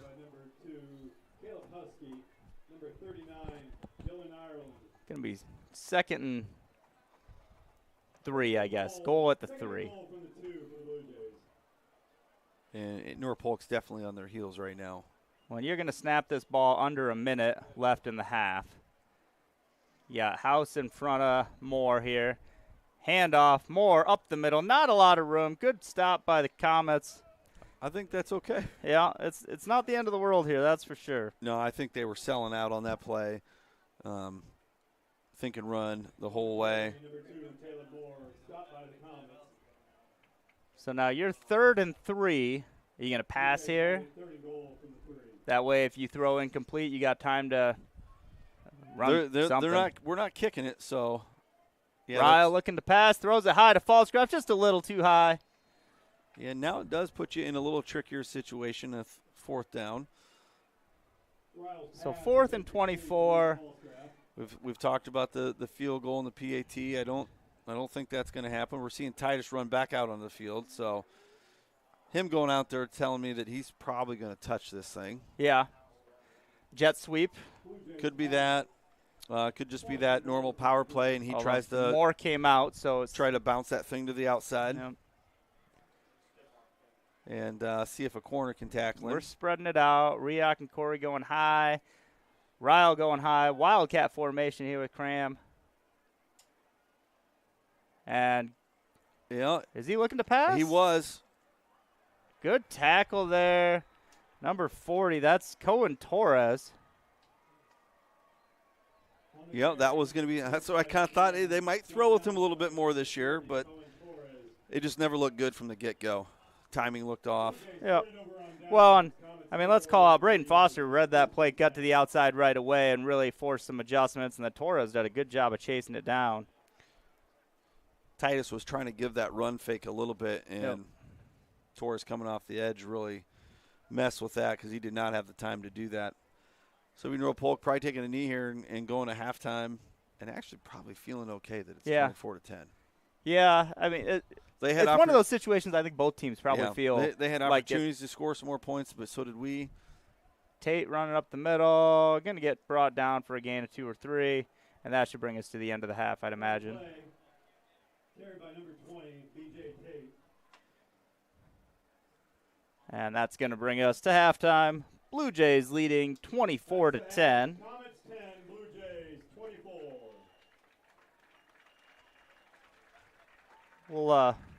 We'll go ahead and step aside. Like I said, we have the dance team, we have band, and then we'll have celebration. We'll have all that on feed, so we'll see you after half.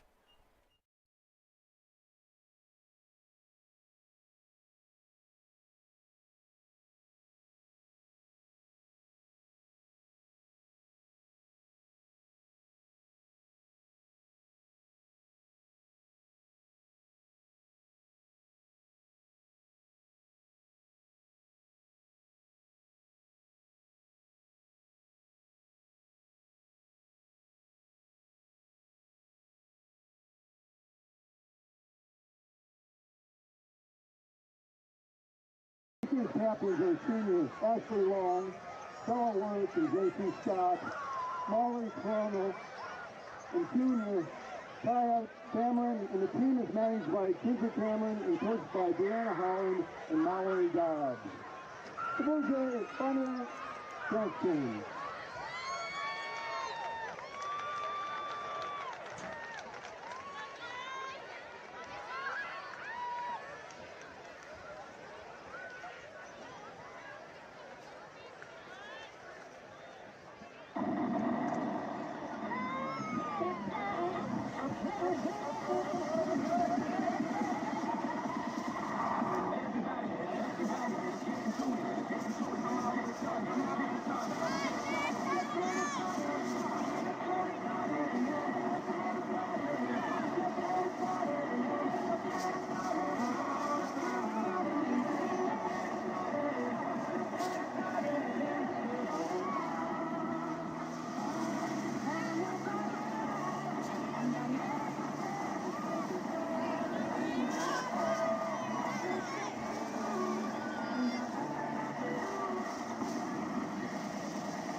Blue Jays dance team.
drum major, Max, Kick, and Brandon Dalton. Is it all ready?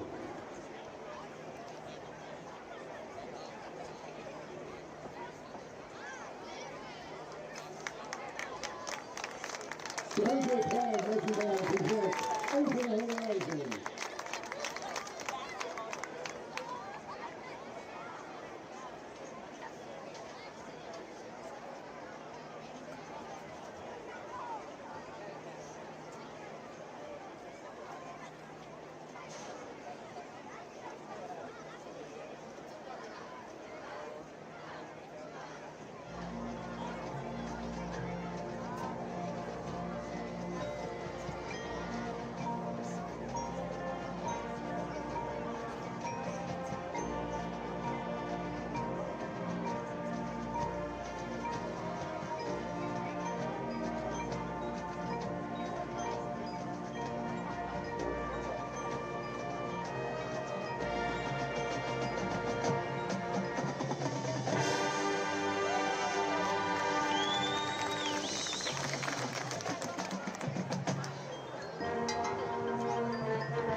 performers in many play home games this year, as well as the marching documentation, Dallas State Musical Festival, and Mid-Alabama Championship.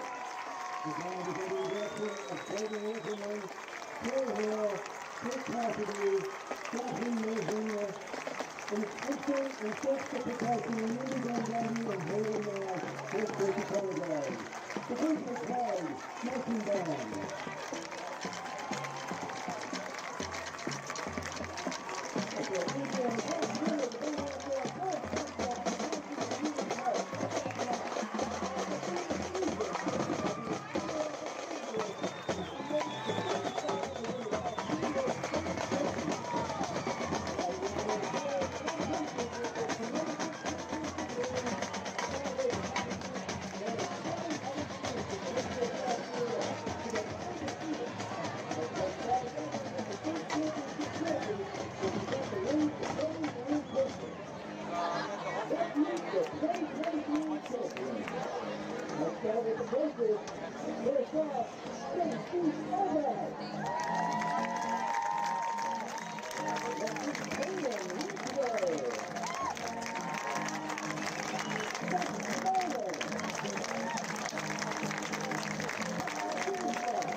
Welcome back, Blue Jay fans, to the second half of Blue Jay football.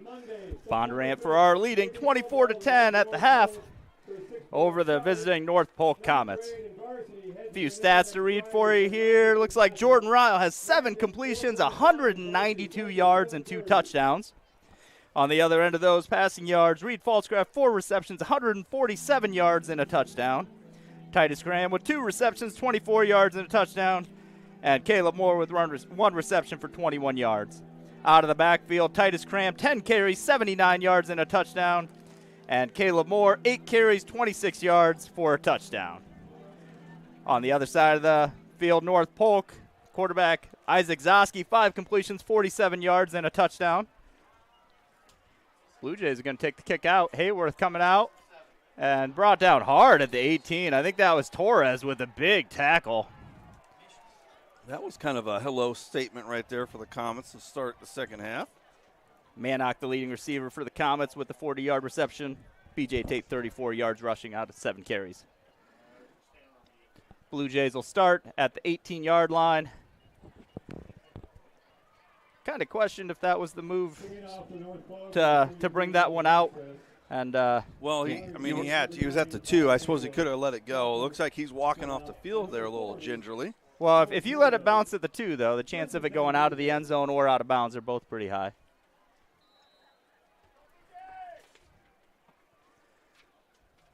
Cram in the backfield, takes the handoff, cuts left, bounces to the outside, brought down, gain of 4 or 5.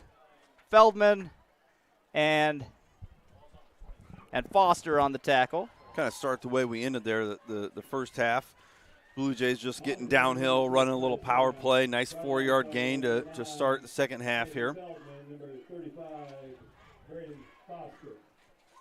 2nd and 6 here. 2nd and 6 for Blue Jays.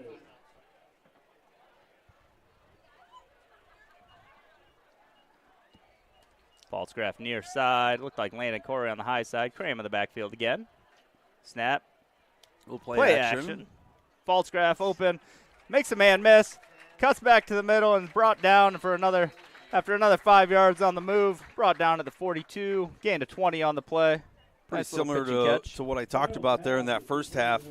Give him that underneath player, but if he's going to be the underneath guy, he's got to actually get there and take that pass away. Great throw again, though, by Jordan. Like I said, I think last week we didn't really see what he's capable of doing, and we're kind of seeing it tonight. So first down at the 42-yard line for the Blue Jays. Caleb Moore split left. He's usually not out there. Now, okay, there we Ryle go. coming out with him, so Cram the Wildcat. Moore in motion, play action. Cram going to cut up the middle. Blazing through the speed and going to be brought down at about the 36, 37-yard line. Oh, they bring him all the way back to 39. But just found a nice little crease and went with it, and that little play action with Caleb Moore just enough to get you going. Couple things I really like there. You get Caleb Moore going across in jet sweep. Probably not a jet sweep guy, but you got to honor it because he's a heck of a runner. And I really like Titus just not even hesitating and put his foot in the ground and got downhill in a hurry. Sometimes he gets a little dancy back there, but that one was immediately downhill. Very rarely will you be unhappy with an 18-yard run. Same play, opposite direction. Cram now kicking it out to the side. Little stiff arm, drops the shoulder, still going out of bounds. A lot of effort for a gain of 3. That was a nice job out of him to switch the ball to the left hand. He tends to like to carry it with his right, but switches to the left there and delivers that stiff arm through, was that number 4? Yoakum kind of threw him back a few yards. Well, and you see just kind of the physicality of Titus there. You get the stiff arm and then drops the shoulder on the next guy, and it might only got you an extra yard, but it also plants a memory on the defender that maybe this isn't going to feel great and I want to go lower. And when you go lower on Titus, you don't always win that either. Looks like a timeout here out of the Blue Jays. Weren't sure what they wanted to do maybe. So 9:20 run remaining in the third.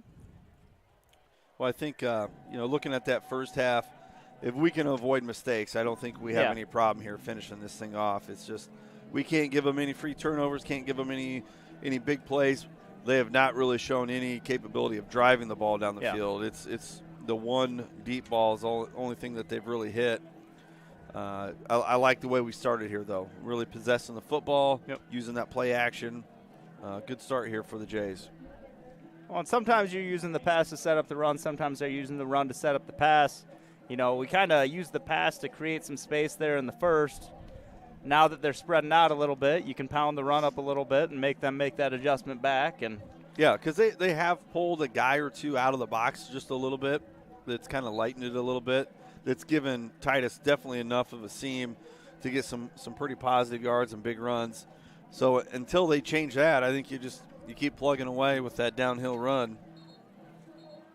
That's also kind of the nature of why we feel like there's set up for a lot of success here. Is it's tough to stop both of those things. A lot of weapons to take away. Unless you got a guy that can go out and guard Reed one-on-one, right? You're going to have to give some help, which right. and leaves the 6'4" run and open. high jumping abilities. There's not a lot of guys you're going to line up there that can really match up, but you have a better chance here than you do in the end zone. But Ryle's going to throw it deep. Falsgraf has a step, makes the catch, and he's into the end zone for a Blue Jay touchdown. Ryle to Falsgraf. That's a pretty good use of a timeout there. Gives them a little bit of that double move. Looks like it's going to be a quick out, and then sells that to an out and up, and Jordan throws a strike again. You know, you have concerns about a young quarterback. I mean, a junior is young, I suppose, at that point. We'll say potentially inexperienced, throwing, you know, getting amped up and maybe throwing it too far. His touch on the deep balls has been really nice tonight. Well, that was kind of the word I got was he throws the deep ball really well, and he's shown that multiple times tonight. Another 2-point conversion. Ryle throws it out. Who is that? Caleb Moore out there with the 2-point conversion. 2-point conversion is good. Ryle to Moore. So Blue Jays get the 2 to take a 32-10 lead. Pretty good blocking there out of the Jays. Set things up pretty nicely for Jordan to make an easy throw there to Caleb in the flat. That touchdown play brought Falsgraf over 200 yards receiving on the game. Yeah, we got a long ways to go. Catches of 70, 17, 43, 17, 20, and 36. That's a pretty nice night. Yeah, he's trying to set some records.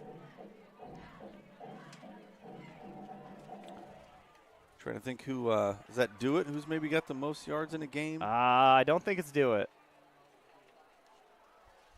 Hold on, I wrote this down because I knew you'd want to know at some point. 235 is the varsity-bound high. Much more recent.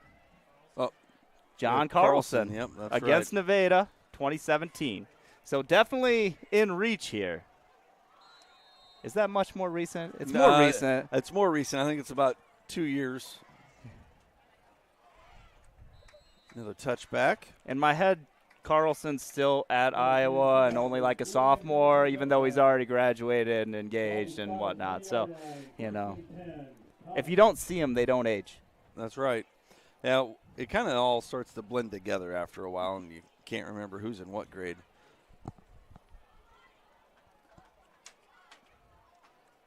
Blue Jay defense back out here with the Comet offense ready to see if they can make something happen. 9:13 remaining in the third quarter.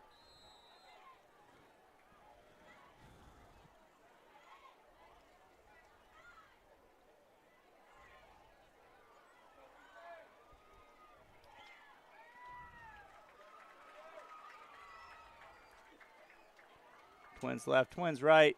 Throws it quick to the left, and Batney swats it down again.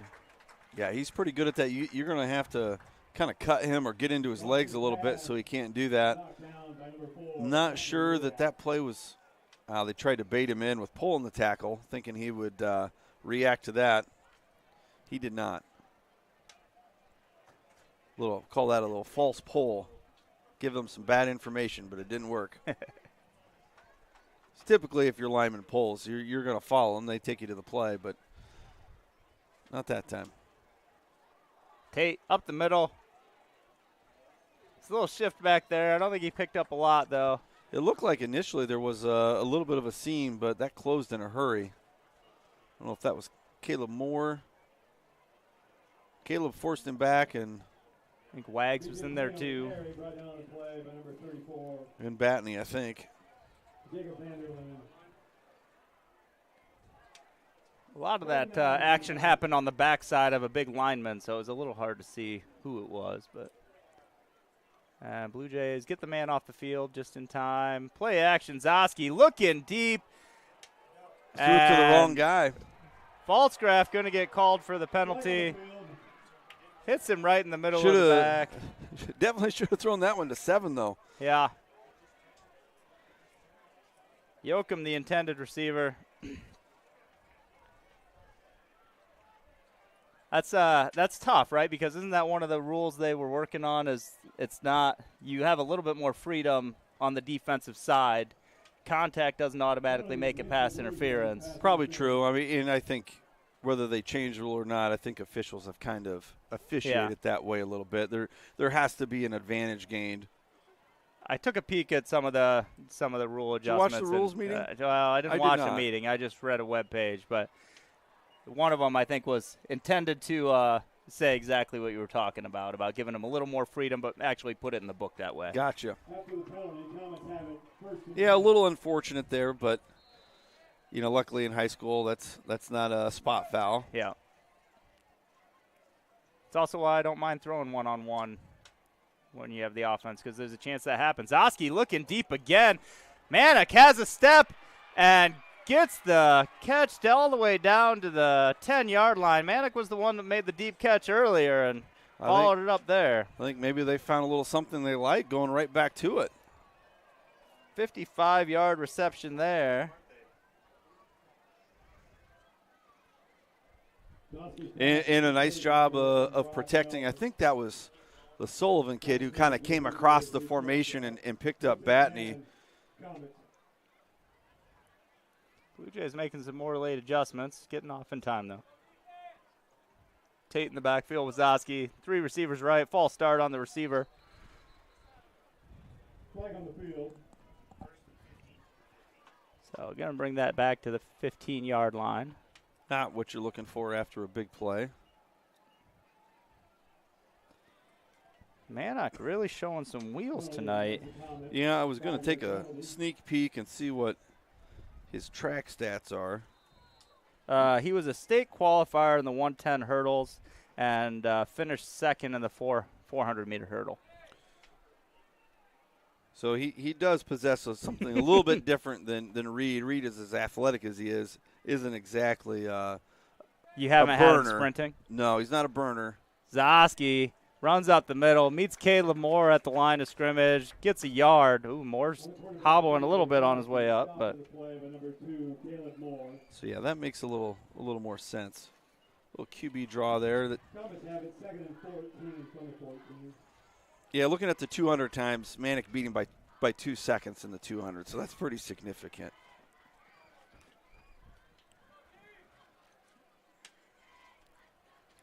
Manek was 2 seconds faster than Falsgraf? Yep. Okay. Batney. Oh, he jumped that one, though. But who was that? That was Ernst or Albright? Albright, I think, is the one that jumped it. I just think you're really running a high risk throwing that stuff at Batney. Yeah. The odds of getting it through him is pretty low, and then making an accurate throw. Long. Yeah. Well, you're right. It was Albright. Then the ability to jump. I mean, it just makes it a really hard throw. And I think if you're North Polk here, you're not really thinking field goal, right? You gotta get some yards here. You gotta shorten this up a little bit or throw it to the end zone twice. Miller, the man in motion. Zoski takes a snap, looking right the whole way, looking into the corner, and has a man. That's going to be brought. Oh, touchdown. They're going to give it to him. Touchdown, Charlie Bunkers. He really threw a dart on that one. Oh. Touchdown on the field. Yeah, he's close. I can't tell with the video. We don't have a very good angle up here, but he was close either way. I mean, that's just one of the. Yeah, we're never gonna have a good Zosky, angle from here. Does but he hurl a little bit? Is he a pitcher? I don't think he's a pitcher. Catcher? Yeah, catcher. Just a catcher, okay. Yeah, I bet he's Just got a catcher. Yeah. Bet he's out. Yeah. Oh, look at that! Look at that beautiful shot from Blue Jay Digital. I bet he throws a few guys out trying to steal.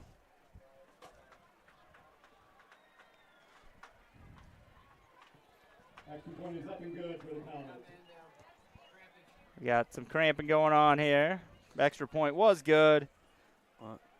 We haven't seen as much as I maybe thought we would. Right. But we still got a lot of game left, and this has been an extremely long game already.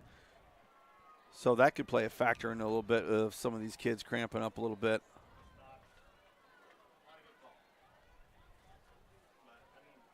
Did you see who we got out there cramping? Looks like a smaller guy. Yeah.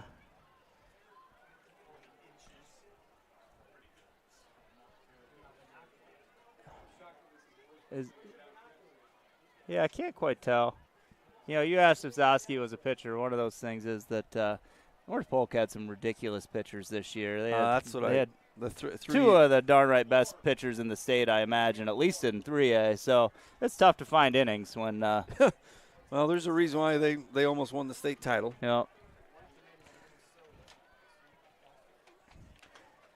Tonight's sponsor is Bondurant Men's Club, and Bondurant Men's Club prides itself on providing family-focused fun events and making a positive impact on our community. Over the last year, they have donated over $22,000 to several organizations and programs, including Veterans Wreath Across America, Courtyard Estates, the Trailhead Adopt-A-Park, After Prom, Youth Fishing Derby, Little League, Soccer Club, Youth Football, as you mentioned before, High School Football Streaming, and the Library Summer Reading Program. They also bring the community annual events like the Breakfast with Santa, the Easter Egg Hunt, and Summerfest. In 2024, the tradition continues with their 50th year of bringing Summerfest to Bondurant. You can learn more by checking out Bondurant Men's Club on Facebook or talking to one of the great members of their group. Austin Sullivan is the one that always comes to mind because, well, you used to coach him. And He's been our sponsor before. I think he's done a really good job of kind of getting out in the community for those guys and trying to find ways to help different groups out, like you mentioned. Caleb Moore was the cramping man. Well, that's not good because you got Titus over here cramping too. So Cole Miller time, I'm guessing, is the next Yep. running back in. We'll see. I could be wrong on that. We haven't seen the third running back yet. Nope. Good time to shout out our great athletic trainers that we have on the sidelines, though. Got Sarah Moss down there. Is Ryerson down there? He usually is. He's usually on the sideline somewhere. All right. And this week's Allison tough. is down like, there. Okay. No matter how much you hydrate, some people Yeah. they sweat so much it doesn't really matter. And kickoff Looks like is another deep. good kick. Hayworth in the end zone. They're going to be a touchback. Blue Jays will start out first down. Kind of similar position we've seen here a little bit.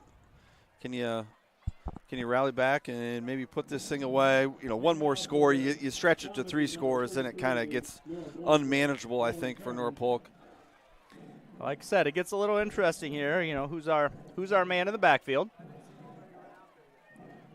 I'm looking. I think I saw Ryder Miller go out there. He's usually not Not a playing ball carrier, but tailback. it could be the other fullback maybe? I don't know. We'll see. Titus is walking towards the coach like he wants to be in. Yeah, he looks like he's all right. I think that's Caleb Moore back there behind Ryle. I don't think so. I think No? that's Miller. What did I say? You said it was Moore. Oh, sorry. Yep, definitely Cole Miller. Gain of a yard as he tries to scoot to the outside. And I tell you what, if Cole Miller is your third running back, you're doing pretty good. But such a tremendously different option between the second one, right? 'Cause Yeah, well, Cole's super shifty. They're all, all three are different. So it's a pretty unique thing to have on a high school team. 3 guys that could be a lead running back. Cram does go back in now. Falscraft coming deep near side. And Miller as well. Cram the man in the backfield. play action. Not even play action. Nope, Just just drops gonna- straight back. Dumps it off to Miller. And going to Pretty be good driven tackle out of there. bounds. Going to gain, looks like another yard on that. Manic with the play there to force it out of bounds. So we've seen this, that third and long. We don't want to 3 and out here. Possess the football. So this is that territory where, it's not wrong to necessarily think hand off to Titus and let him go plow ahead either.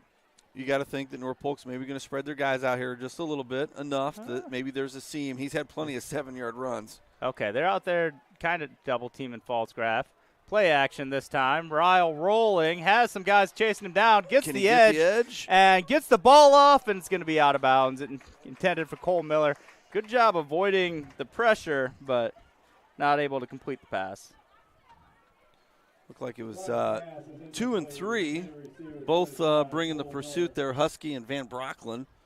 Not your common defensive lineman numbers. No. Our DNs are 4 and 10. True. What is a common number anymore? I mean, it's Yeah, kind of that's whatever true. you feel like anymore, but Now, in high school, it could be a little bit different because you're playing both sides, but timeout Comets, 5:18 remaining. they were in running the a lot third. of guys on and off the field. 4, 5, 6, 7, 8, 9, 10. They had 11. Maybe didn't have the 11 that they wanted or weren't quite set, but first timeout for them in the second half. So Ryle looks like he's back to punt again this time. Stay tuned after the game. We will have our Farrell's Extreme Body Shaping Level 10 teammate that is awarded to a player who might be considered an unsung hero. Maybe not your star of the game, but definitely put in a top-level effort.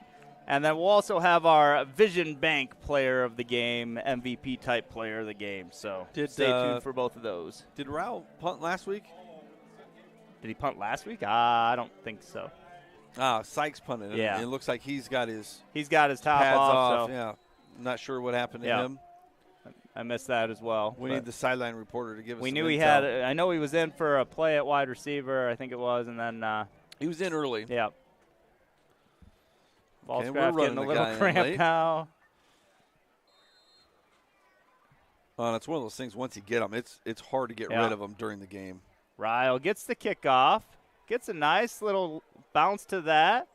Good roll, and is going to bring it all the way out to the other 43. So good punt, Ryle. Wasn't pretty, but it was effective. Yep. Got it out of there. North Polk was bringing it. They bringing a lot of guys there to try to apply some pressure, but our guys did a good enough job blocking and got a nice little roll. Wonder if if Pfalzgraf's out, looks like he's on the sideline. So you got two different corners. Albright on the high side. And Hayworth. Talon Hayworth on the near side. You take that shot deep again here. Ryder Miller, Cole Miller, Jacob Vanderlinden in. Looks like Landon Corey's in instead of Jordan Ryle. Yeah, got a lot of different bodies out there. Sullivan in motion. Still got Batney out there, which is going to cause some problems for him. And Zoski gets it out to Miller. Brought down by Ernst. Gain of 7 on the play. Yeah, Parker's normally a DN there. Yeah. Drops into coverage. He was not in his normal position there. He was a little bit off, more of a linebacker, and he can run. Yeah. A base stealing specialist in baseball this year. Zoski hands it off. Tate up the middle, finds a hole. Picks up the first down, trying to push the pile forward. Everybody down at the 40. Nice little seam there for the Comets. You bring Sullivan across the formation to look to kick somebody out. Nobody was there. And nice job out of North Polk, really just out of Tate, just to hit that thing up there hard. Didn't hesitate. We talked about just getting downhill in a hurry. Uh-oh. Is that Titus? Yeah, I'm not sure if he really has one or if he was told to go down. It looks like he's getting stretched out. We're kind of starting to get a little concerning here, though, because a lot of key guys are starting to cramp up. And that's what we talked in pregame, you know, who's got more depth, who's going to use their depth better.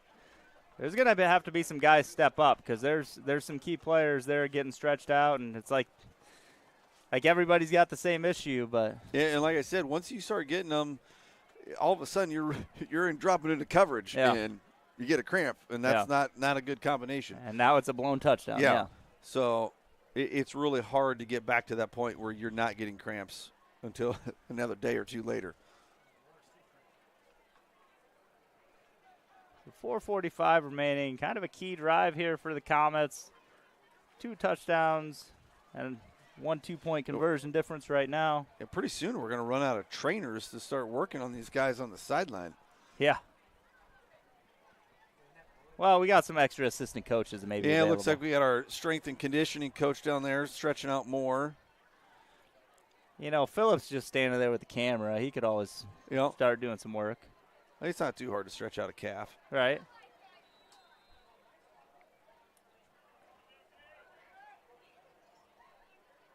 Man in motion, Yoakum coming near side. Play action. Looking Wheel to go route. deep. Yep, All wheel right. route. Did a little slip. That ball is caught. We're by really Miller. fortunate that wasn't a touchdown. Brought down at the 6-yard line. Gain of 33.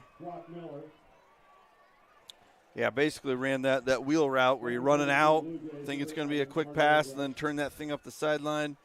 Really nice throw. Carter just had a little stumble on that, too, and that was just enough to create some extra space. And it really was a perfect throw. He threw that thing right in there. Oh, wow. House in the backfield. You might want to block that guy. I think he had to just been forgotten. Take a look here. A little swim move. Yeah, they just let him go. I think there was probably a miscommunication on the line of who was blocking who. There was a lot of movement right before that snap on both sides. Everybody was kind of shifting, and he ran right through the hole that Sullivan vacated and dang near took the handoff. Tate, I don't think Tate was probably real excited about that. Zosky snap. Hands it off to Tate coming the other way. Had House on his back. Yeah, really nice play out of Dalton there, getting down the line of scrimmage. Going to be a gain of 3, but making that tackle from behind. Down again by number 43. Dalton House, number 2. Going to bring it 3rd and goal from just outside the 5. And you're probably still in that position where, hey, we got 2 plays here. You're going for it, yeah. We're going for it. We're down 2 scores. Field goal really doesn't do you any good. So you could see another run. I would think you're probably going to see a pass. Yep. Batney's got the edge, but not able to get back there. And that pass is caught. Great play. Yoakum with the touchdown. Yeah, come back to snag that. Coming back and meeting the pass right there. We was talking about it in basketball, but did it in football right there. Who was that? 7 was McConnell was out there, almost make the play. Which we haven't said his name very much. I don't think he's been in there all that much. I think I'm not entirely sure what position he came from. Probably safety, since he was in the middle of the field there. I hadn't noticed him out there. I can't imagine he was probably out there for more than 2 or 3 plays. Yeah.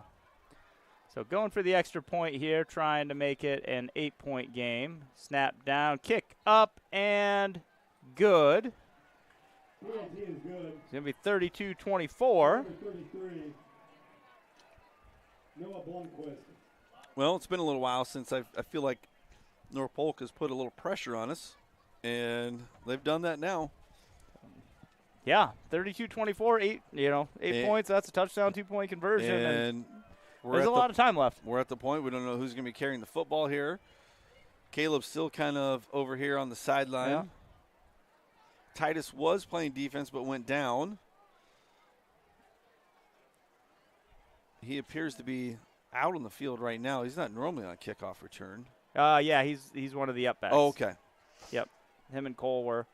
I guess I've just noticed the ball going to the end zone. The previous time was, I don't know if he's in. Gotcha. It could have been Sykes or somebody else up there before. But, of course, now you also have a question of what what's more important at this point, getting those guys, if you're only going to get one side of them, is it defense or offense? I don't know. You're in that danger zone. I think you really do have to limit people. And I looked at starting lineups initially, and they play only 2 guys starting Both ways. which one of them is the Sullivan guy who comes in and out on yeah. offense. We are a little bit more heavy of guys playing both sides of the ball, and it might be catching up with us right now. Well, and they've got 7 receivers, I think, that they've thrown passes towards. 6 of them with catches. So, yeah, those little guys, they run all over the field. They tend to cramp up quicker because they're covering a lot more ground. Yeah, we'll see who's Falsgraff's rolling out there. Aiden McDonald's out there. Cole Miller. Titus is out there. House. Well, and hopefully you've repped guys at different positions too, with the anticipation that maybe you might need them to play a few different spots. Yeah. Well, and from the jet sweep type position, I mean that screams Cole Miller's type of opportunity. But here we're going Wildcat. Yep. Twins left.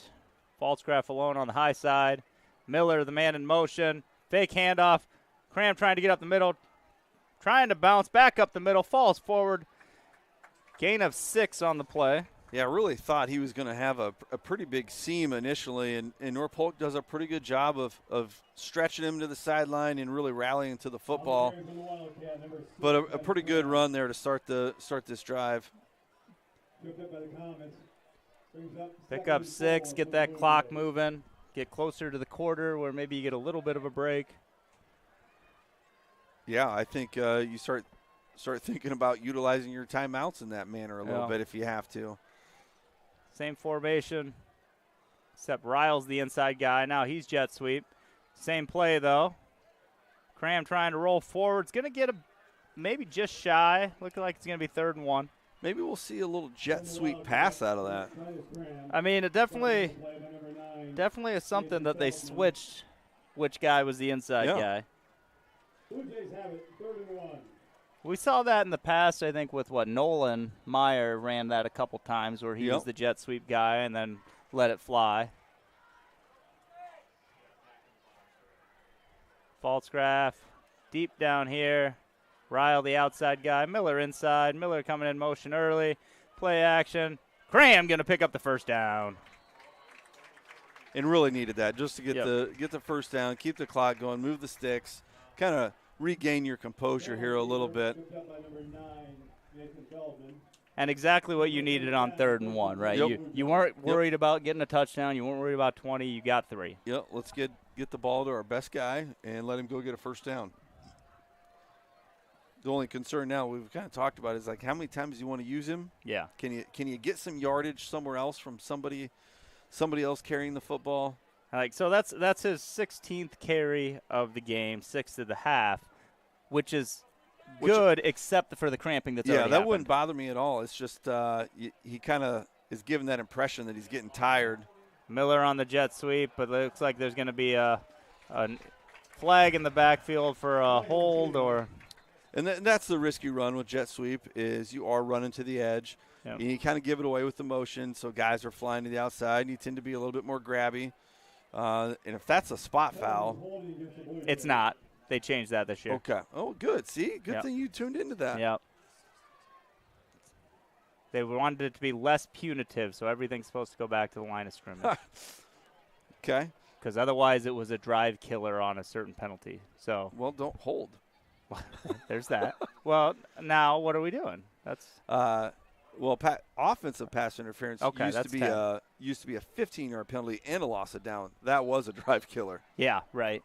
Luckily, they got rid of that thing. Okay, so it was a 10-yard penalty. It looked like they were walking it back farther, but so 1st and 20, standard formation, low snap, Ryle. Oh no, that's a fumble. Oh no, and that's going to be picked up by Torres, and he's going to return it for a touchdown. Comet touchdown. Ryle thinks he was in the throwing motion, but I don't think you're going to get that overturned. He was close, but again, it's one of those things. It's such bang bang. It's hard to overrule it. Yeah, that's definitely a momentum swing. You're probably going to see Comets go for 2 here, I would assume. Definitely no reason to wait on it at this point, I wouldn't think. I thought he had false graph early. Pump faked it, looking like he wanted something better, but. Well, and it's one of those things, it's a coaching point. You're going to look back and say, hey, ball's on the ground, forget the play fake. Yeah. You got to get out of there. That's going to take too much time. You've already play faked with it rolling back to you. Yeah.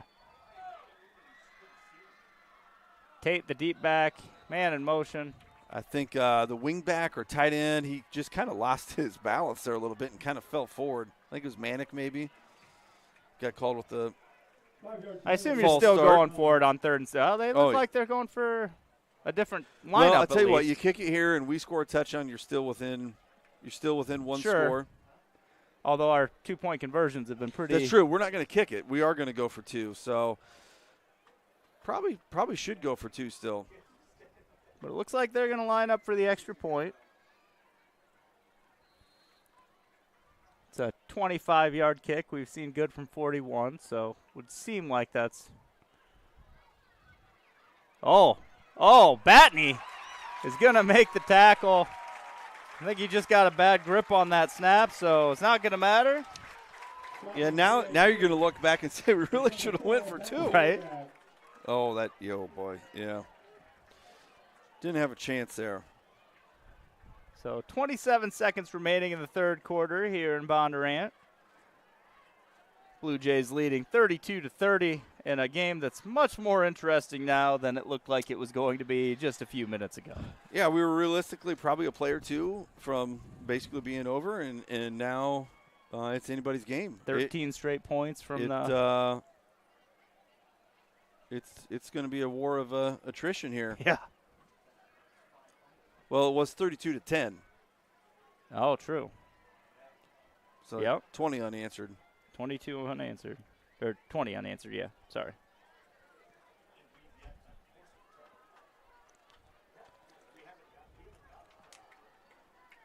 Hayworth, the deep man.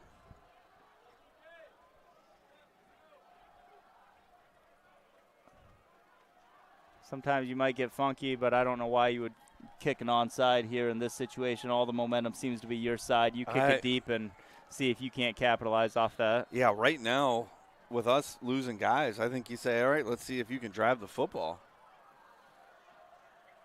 And I haven't exactly spotted many Comets that went down with anything. So yeah, I don't know if we've seen one unless they cramped on the sideline. yeah.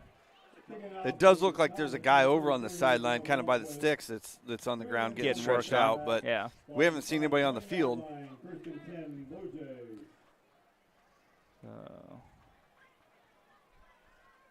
Cram out there. Miller coming off. Moore put his helmet back on. He's kind of testing it out a little bit, but I don't really like the way that testing it out looked like. Batney going back out on offense.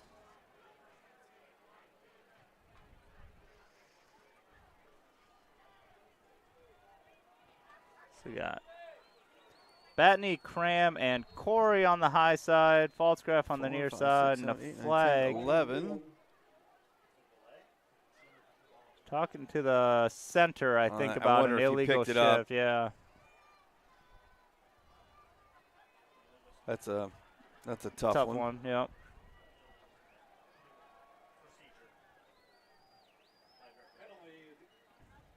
Yeah, it looked like he just shifted, rocked it forward, and moved it from the back half of the line to the front half of the line. Sometimes it just feels like nothing's going your way. And Well, we saw that early on with North Polk, right? Yeah. And they kind of have turned the tide, and now we're Taylor kinda two halves here. kind of running into that. Ryle in the backfield. Falsgraf with the jet sweep action. Play action to him. Ryle throws it deep. Has Cram. Cram is off. He's at the 40, 30, 20, 10. Jordan Ryle. Titus Cram. Blue Jay touchdown. Really needed that. It looked like number 10, the safety, just didn't quite get deep enough there. And Jordan's trying to set some records here, I think, tonight. Well, let's see. That definitely takes him over 300. Yeah, So let's see. Passing yards in a game. Oh, we are going to kick here. Oh. I think Oh, but we're missing somebody. Don't take a timeout. Just take a delay a game if you can't get it kicked, because he can make it from 5 yards further back.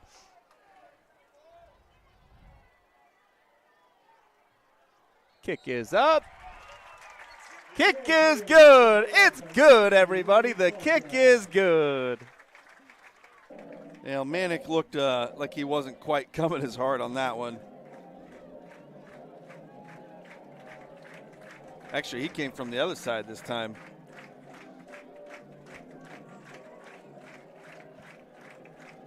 Yoakum was coming from the right. Well, this is not speeding up this game whatsoever. No, it's definitely not. I had the previous high passing yards in a game in 2022, 309 yards from Colby Collison against Gilbert. How much? 309. So could be. Ryle just topped that. Figured it was somewhere around there. There's not a lot of 300-yard passing games in the Blue Jay varsity-bound era. No, and a lot of times if it was 300, it's because we were behind trying to play catch-up and throwing it all over the field. I mean, you look back to the Coach Caraton, that was a lot of rush-heavy offenses. 2,000-yard running back was way more likely than a 300-yard passing game. Right. Low line drive kick, gets a little hop at the 10, and Yoakum's, I can't tell if that was Yoakum, but going to be brought down, I think, at the 30. I would say there's a lot of people that maybe aren't running quite as fast as they were. No, you can definitely see some guys that are tired, and you kind of wonder, did that take the wind out of North Polk sails? I got a feeling they're going to keep fighting, but, man, Sure. They were right there, and then you quick strike them with a 70-plus yard bomb to Titus. Really kind of pretty deflating. Let's see, Roland Hayworth and Corey out at the corners.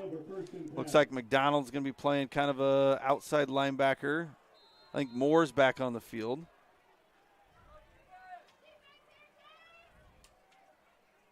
Handoff Tate up the middle, picks up 2 yards maybe. Whew, going to get us to the quarter, baby. All right, the fourth quarter's coming, everybody. The fourth quarter is coming. That was only about a 45-minute third quarter. Okay. We're going to take this opportunity to thank a couple of our Booster Club business sponsors. If you're looking to join the Booster Club, there's great opportunities there. We have Facebook and online at the bfschools.org website. But shout out to Plaza RV here in Bondurant and Parks Custom Homes for 2 great Booster Club business sponsors. Booster Club allows us to provide new uniforms and a lot of other useful pieces of equipment. Turtle batting cage area for baseball team, pitching machines for softball, spiking machines, for lack of a better term, for volleyball. There's probably a better name for it, but I'm going to go with that. So yeah, the spiking machine. The spiking machine, yeah. Let's roll out the spiking machine. Yeah, they've done a great job of making sure all of our teams are outfitted and look really good. If you need any extra equipment, they're always willing to help out and just do a ton of work, raising that money, really providing some great opportunities for our kids. The fourth quarter is here.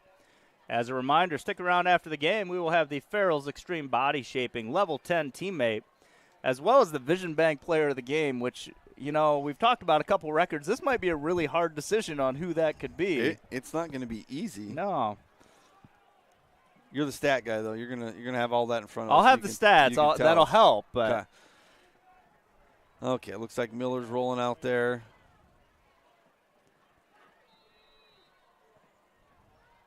Trips left. Now Sullivan in motion going to the right side. Zosky takes a snap, looking for a pass right away.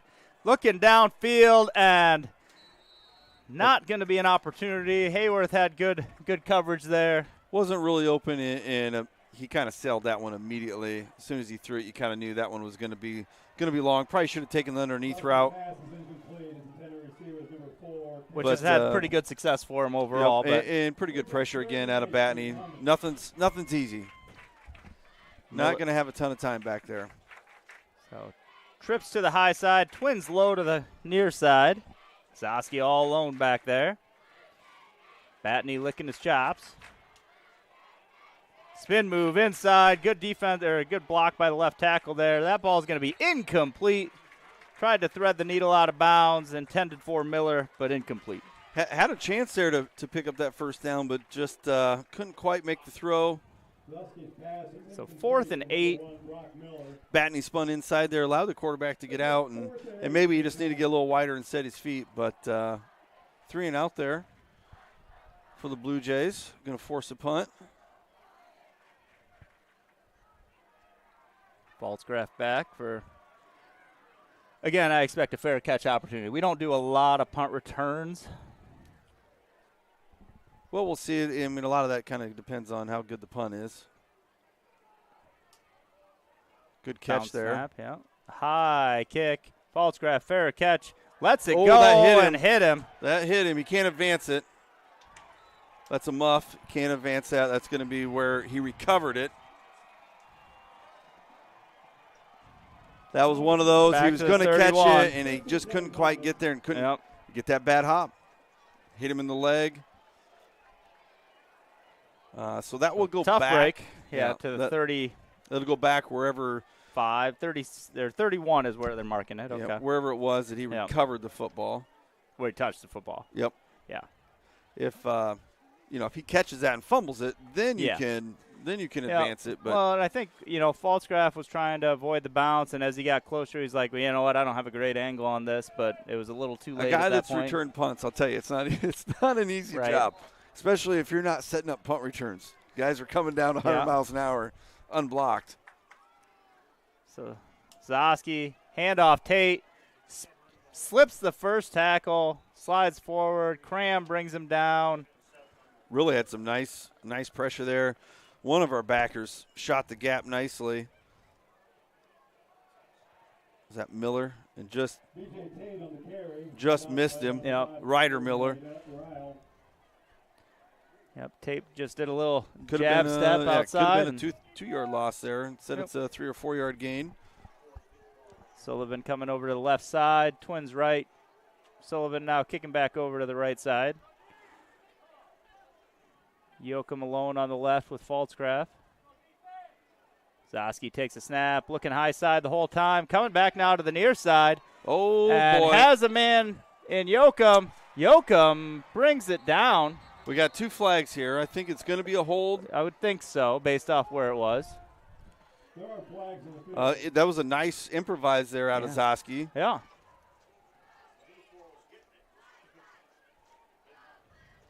Yep, got a hold on the edge. I'm going to rewind this puppy. So if they put the flags together, does that mean they called the same thing? Because he intentionally picked up one and laid it on the other. Sometimes when you roll out, that's what you get. Looks like Baker was getting held. But I don't think that was the one they called. I think they called the one out on the edge. So going to bring it back here to the 37. So 2nd and 16.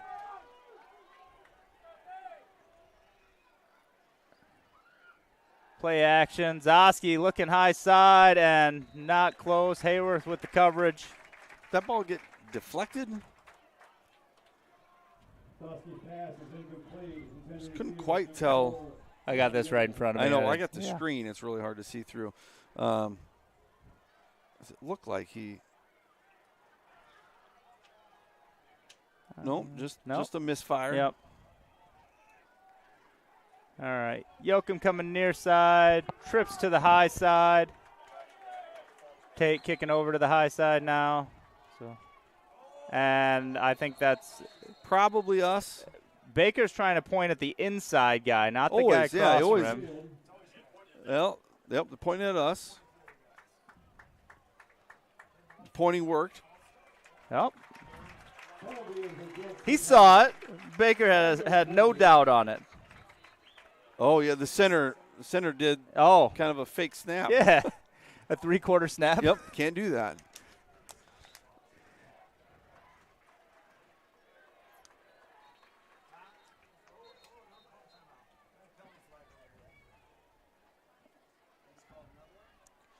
Probably picking it up.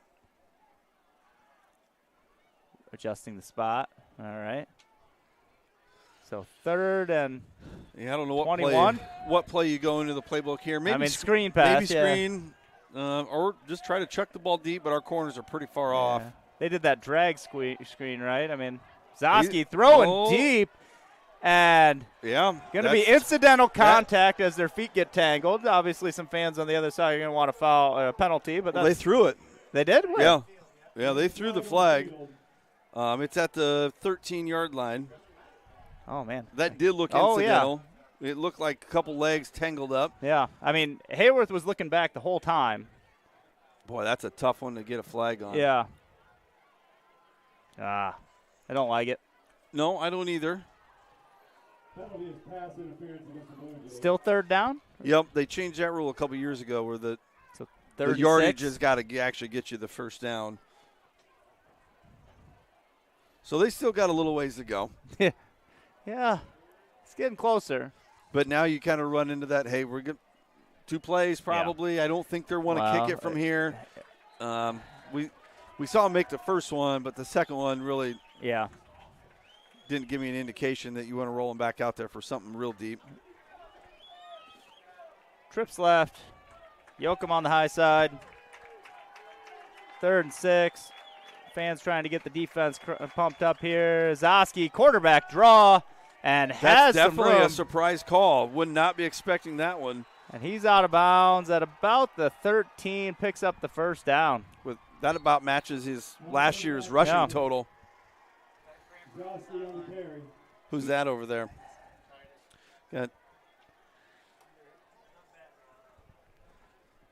Got another cramp on the sideline. Let's see, who's chasing him down? Batney's chasing him down. Falsgraf. Falsgraf's the one that goes to the ground. Falsgraf is the one that's on the ground. And he kind of looked like when he was running that it wasn't right. It looks like their trainer got to him right away. Yeah. Yeah, maybe it wasn't that Zosky didn't have the ability to run, but he wasn't the running option. He was the passing option, and his dad is going to be all over him about hydrating. Falsgraf? Yeah. Yeah. The amount he's been cramping tonight. Yeah. Well, he's not alone on that. No, you got to wake up and start drinking Gatorades, I guess. Probably needed to start that on, I don't know, Tuesday when it was 120 Sunday. heat index, yeah. So 10 minutes remaining here in the 4th quarter of, I don't know, the longest game in history. I think we're going to set some records tonight in multiple ways. Yardage amounts, length of time. Yeah, we might want to make sure that the lights aren't set for 10:30. Yeah. I don't think we're going to be done by 10:30. What is that, 8 years ago now? Oh, I don't think it was 8 years ago. No. It was winter set. It was winter set. It was overtime. Yeah. Yeah, it was probably I wasn't coaching high school at that. It was probably 5 years ago. Okay. Falsgraf walking it off. Not very effectively. Yeah, I got a feeling he's going to have a hard time. He was cramping up earlier. Yeah. I think he's going to have a hard time getting back out there. And he's clearly been a guy where he's the guy you trust to go man on with the wide receiver. And so that really does change your defense a bit, I think. We got another minute and a half before he gets off the field. It looks like his dad running up the basketball court. Yeah, but he'd stop right there halfway. He never comes all the way down on defense. Sweeney's going to have to get the cart out, start driving that thing around, picking people up. Isn't this where somebody walks over and, just the big linemen help carry him off. Shades of Byron Leftwich. Yeah. All right, we got first down, about the 11-yard line.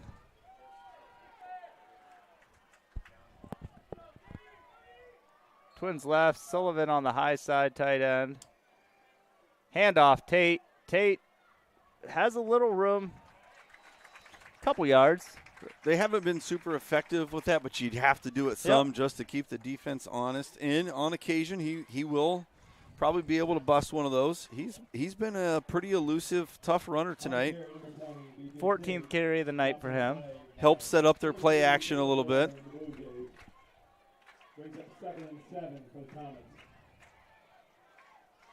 And as we start to roll more and more guys out there, you got to keep trying to run the football, I think. Well, a lot of times that's where you look to pass too, right? An inexperienced defensive back. Tate makes the first man miss. He's been good at that. Yeah, going to gain 3 more yards, maybe 4. Going to be third in a pretty good spot for them, really. Yep, in that situation where you got 2 downs, probably can run the football again if you really want to. So 3rd and 3. Do you feel better with pass than run or run than pass? I think with them, I would probably run the football here, but and they did, right up the middle. Tate into the end zone for a Comet touchdown. And they went a little heavier there. They went a little heavier formation, took out a wide receiver, brought in a tight end to kind of bring a little more beef blocking. Man, we're on our heels right now. Yeah. 39-36. This one you're probably going to kick. Yep. Yep, going to line up for the PAT.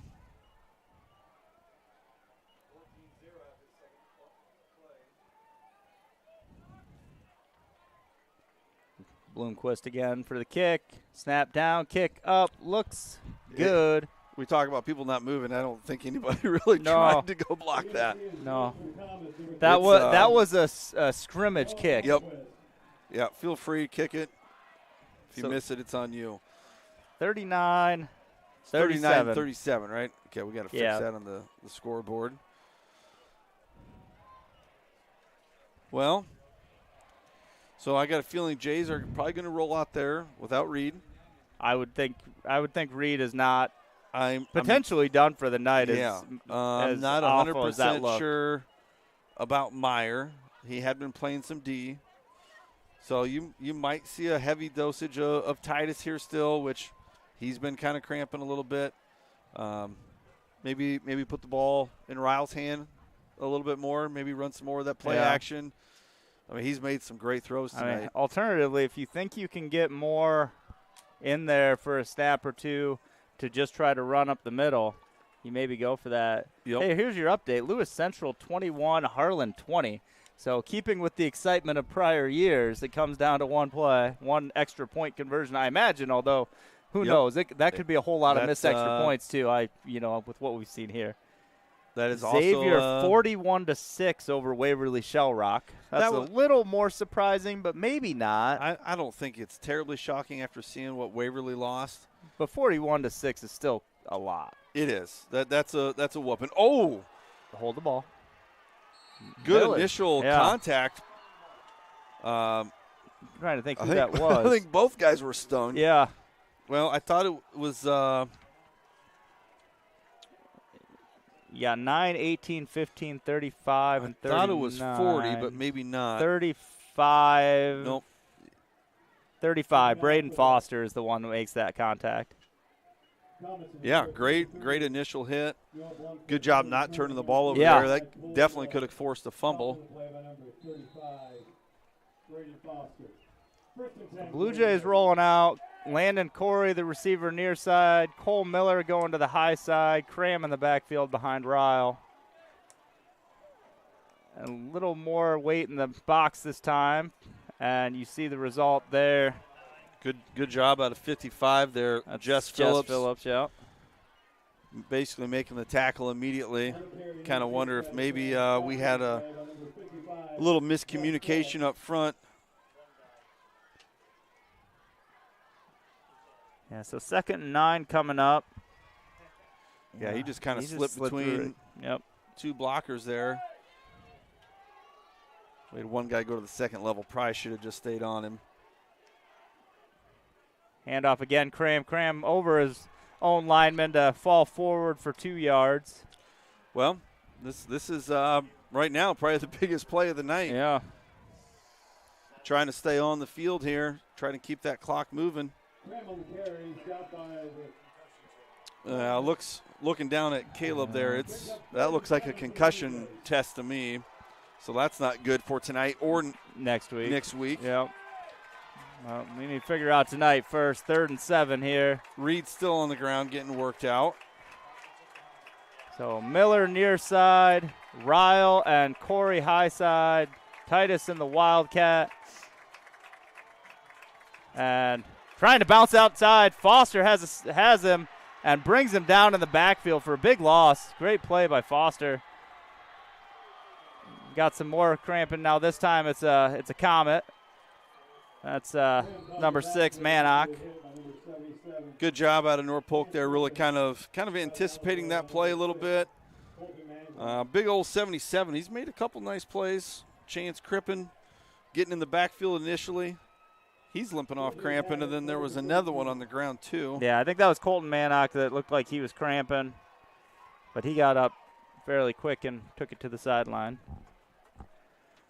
So 4th and 13, 7:08 remaining.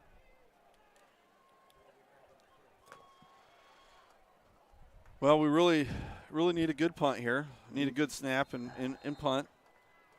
And something good to happen on defense. Yeah, defense is going to have to, it feels like our defense has played really well, but they got 37. Yeah. We've given up some big one plays. of those touchdowns is on a defensive It is a touchdown. scoop and score, yep.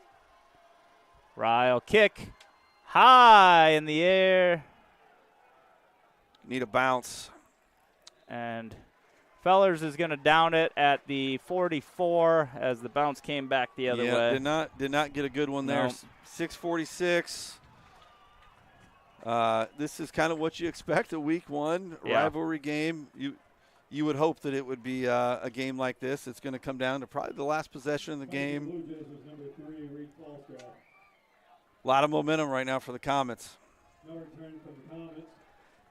To say this is a huge drive for both teams would be a massive understatement.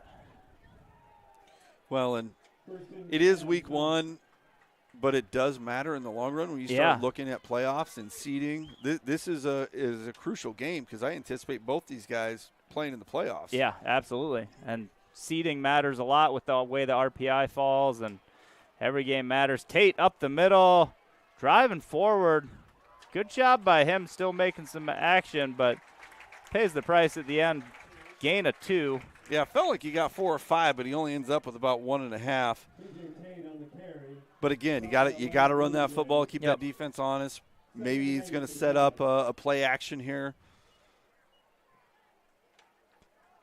That play action, I said earlier, they should probably put away. They might be able to pull it back out now because guys are tired. Yeah. Maybe have lost a little focus in reading some of their keys. Play action right there. Zoski going deep. Yoakum and Albright. That's textbook right there. Carter Albright with some great defense right there on Yoakum. And if you're a corner and they're not having a ton of success running the football, you really shouldn't be biting on that play action. So good job out of him to be disciplined with his eyes and not get stuck looking in the backfield. So 3rd and 8 here. Obrecht going high side now. Ryle high. Oh, got to get off the field. Twins to the top, one to the bottom. Sullivan up there on the top side as well. Zoski looking to pass, looking to roll out, throws it away, incomplete. I think he thought Four was going to keep getting to the sideline there, Yoakum, but he stopped his route. I thought you meant when you said 4 that you thought Batney was going to keep coming after him. He was. He was not going to stop. So Landon Corey going to be the deep back now on the punt return. Well, if you're North Polk, you're disappointed you didn't drive it anywhere, but you took almost no No time time, right. off the clock, which has kind of been about every drive. Well, there's a reason. I got us down for 25 combined drives on the night. That was the 26th right here. Records. We're setting records. I don't know the record on that one, but high kick. Not the best punt, but they might get a Everybody little bit of a gets away bounce. from it, and everybody's going to be happy. Rolls out at the 20. Blue Jays to take over. Great stop there out of the D. Yep. Offense really has just got to go get a couple first downs. Right. Get some field position back here. Let's start with a first down. That would be Yep. very useful. Get that clock going. Get Avoid it to the other any end of the kind field. of bad play. Yep. Really need to avoid turnovers and penalties right now. It's good advice all the time. Well, especially when you're trying to finish a game. I can't believe there's people that didn't put this in one of their top games of the week. Some of those people that make those decisions really don't know that much about football. Cram in the backfield behind Ryle. Heavy formation here with the twin fullback. Handoff, nowhere to go.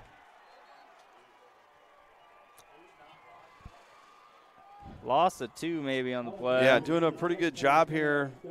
Their D-line, big old 77, man. I don't know how he's slipping through blocks, but he is. You don't expect to slip past somebody at 77 or at that big a size, but he just right through. Got him listed at 245.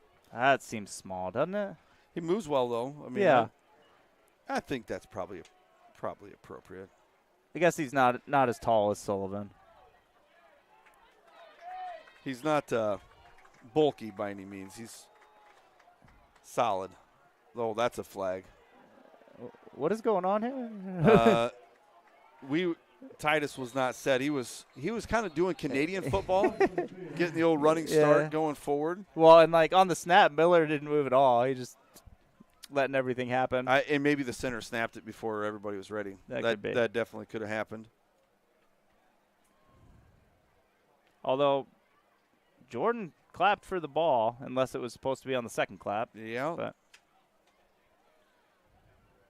that's one of those dilemmas if you're not in the. Yeah, we don't know the play call Yeah. or the snap count. We can assume a lot of things, but. Well, I did watch that North Polk scrimmage with Urbandale. I didn't think they were very good. And score shows tonight 31-0 with Indianola. Urbandale's, yeah. Yeah. I mean, Indianola is typically tough, but 31-0 is still 31-0. Yeah. Johnston knocks off Northwest 23-17. Wait, what? They declined it. Okay, so 3rd and 3. Throwing deep. And, again, that shouldn't be a penalty except that you did it the other way as well. I mean, like. And we got a guy down. Yeah, I don't know how you call the one on the side. The only thing I say is a different guy throwing the flag. True.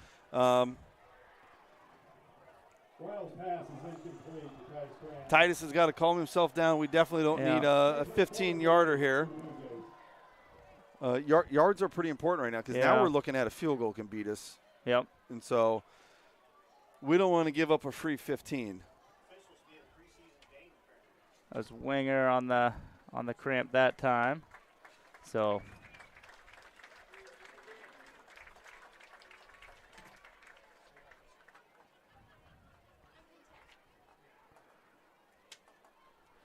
well, this is getting interesting, exciting, and nerve-wracking all at the same time. Yeah, it's I thought it'd be a high-scoring affair.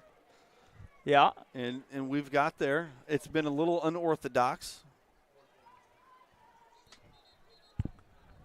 Oh, now you're getting into that range where those extra points are way more concerning. Yeah, I mean, they really – because we got 1 2-point conversion, but we're 0 for on kicks and 0 for on 2 other 2-point conversions, if I remember.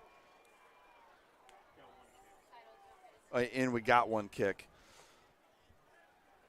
Yeah, you get 2 of those extra points, and making them score a touchdown really does matter. So Ryle back to punt on 4th and 8.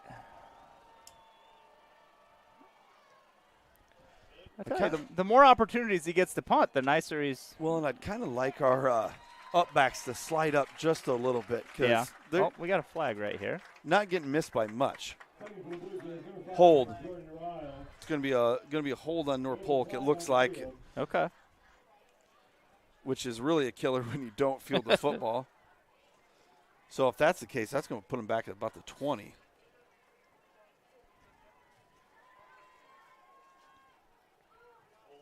If the ball was the ball at the 30? Is that what you thought? After the punt? Yeah. 35.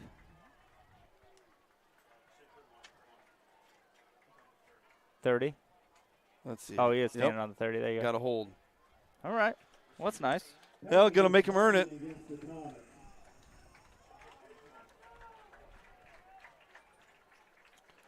So realistically for them, they probably need to get to the 25-ish to have any kind of shot. So you're looking at about 55 yards for North Polk here to maybe line up for a field goal. I think if we don't give up any big plays, that's the big thing. Is can't give up one of those. Keep it methodical. Yep.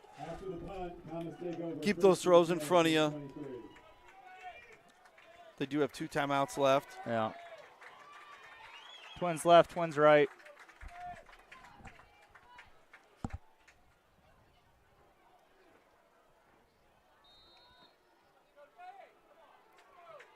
Zosky in the shotgun, takes the snap, quarterback draw, trying to get to the outside, and slides down before Titus can lay the hammer.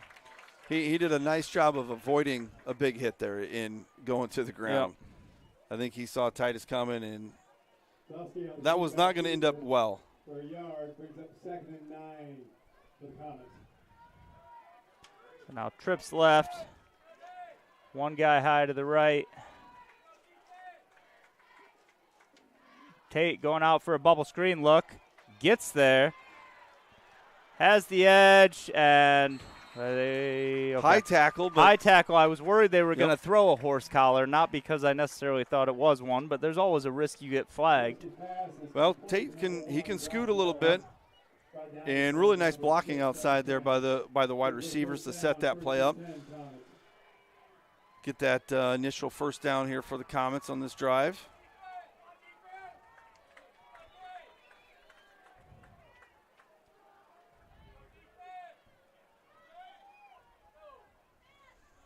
Zosky snap, play or hands it off to Tate actually. Gain of 3. Guys are not flying around out there on either side.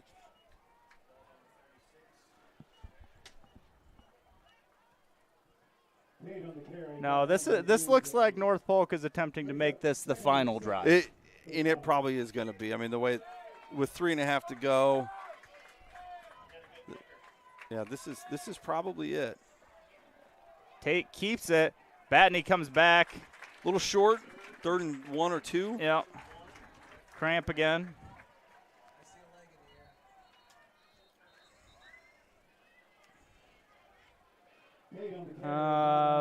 Vanderlinden? I think that's Vanderlinden now. So you start running a little thin on linebackers. Linebackers, defensive backs,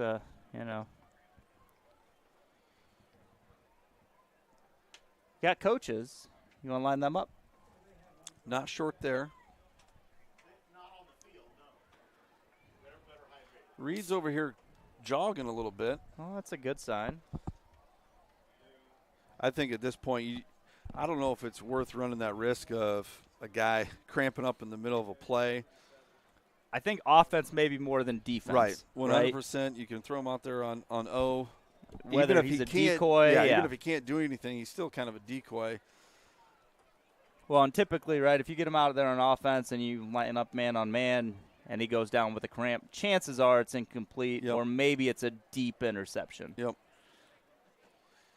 Well, this does give North Polk a little time here to kind of think about what they want to do. Last situation like this, they ran it and got a touchdown.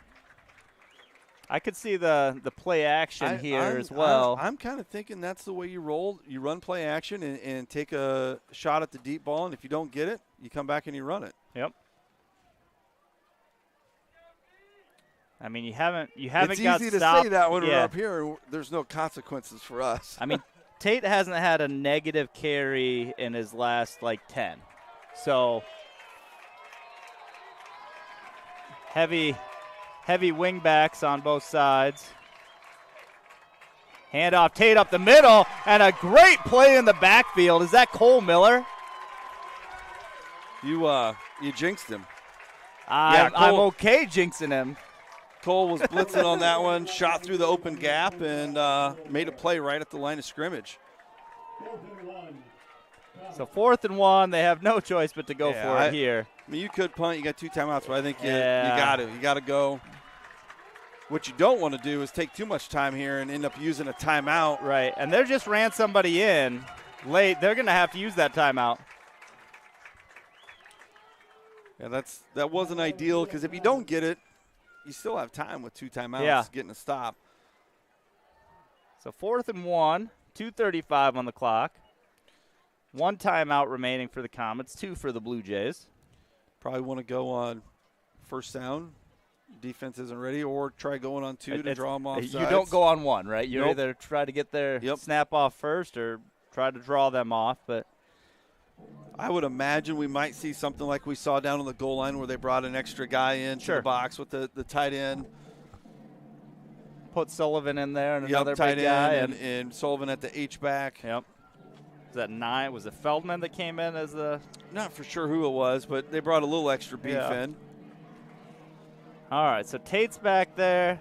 You know, the problem with Tate is he's not a very big dude. No, he's super right. elusive.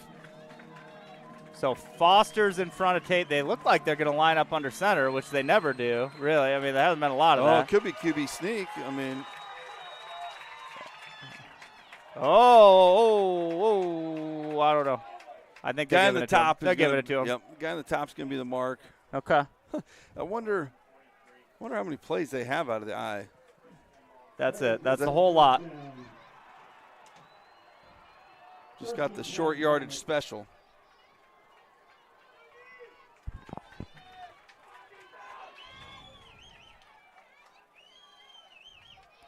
Swing pass over to Tate.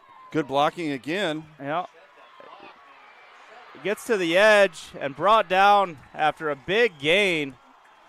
That's a problem right there, because now you're running in a situation they are going to run this clock out. They're going to try to milk as much as they can, and obviously they want to score a touchdown, but I think they're probably good if they get about 10 more yards to at least line up and take a shot at it. And we got somebody down again.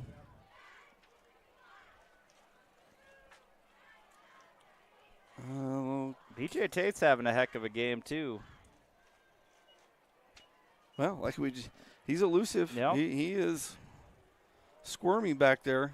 Well, and you called it, too. There was some really good blocking there on the edge. And both plays, they've done a nice job. And that one, he was able to turn it into a little something more with his shiftiness.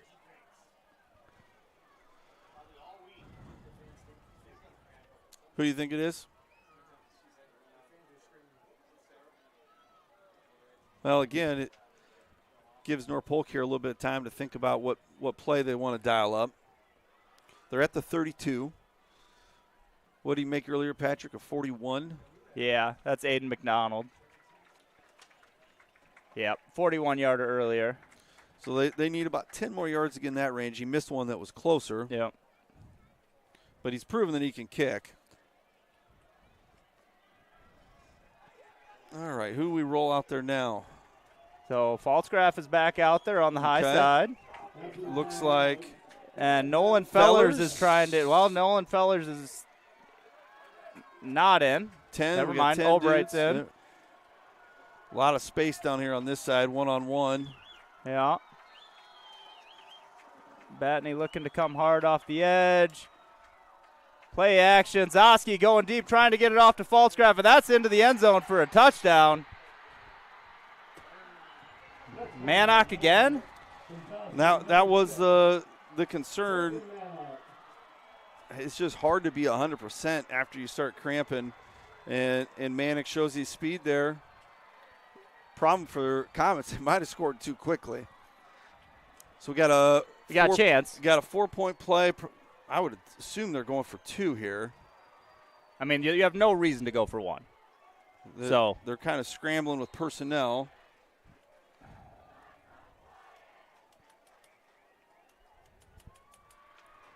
Whew.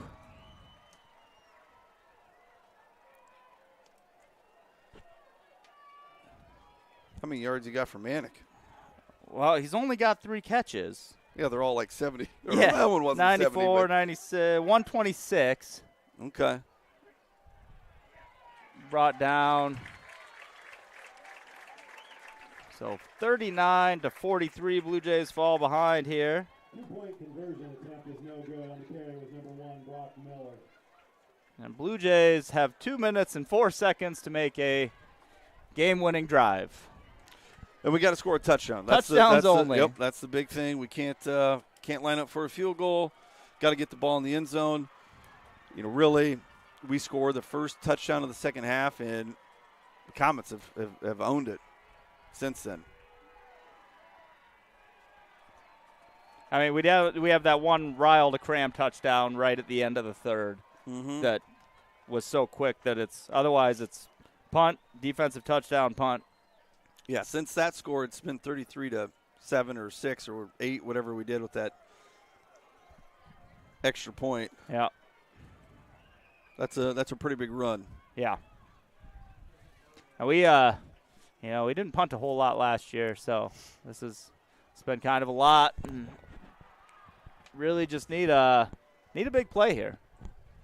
We are definitely capable of it. We are capable, but I'm not sure what we have for help. Yeah, I think we're going to have to open up the playbook here a little bit. I don't think we're going to be able to line up Titus at quarterback in the backfield. We're probably not going to be able to hand it off to him in the backfield to start. We got to get a first down. So Blake Guthrie is now one of the backs there. He's filling in for Cram, it looks like. Maybe a good choice if he's going to kick the ball through the end zone. Give him a little extra rest. Kicks up in the air. Hayworth with the catch. You got a return chance here. Haven't seen a ton of that. Has a little bit of a wedge and then closes quickly. Man, he got stuck again. Down at the 20. Going to give him the 21. Not sure, but. All right, well. This is where championships live and die in week 1. Yeah.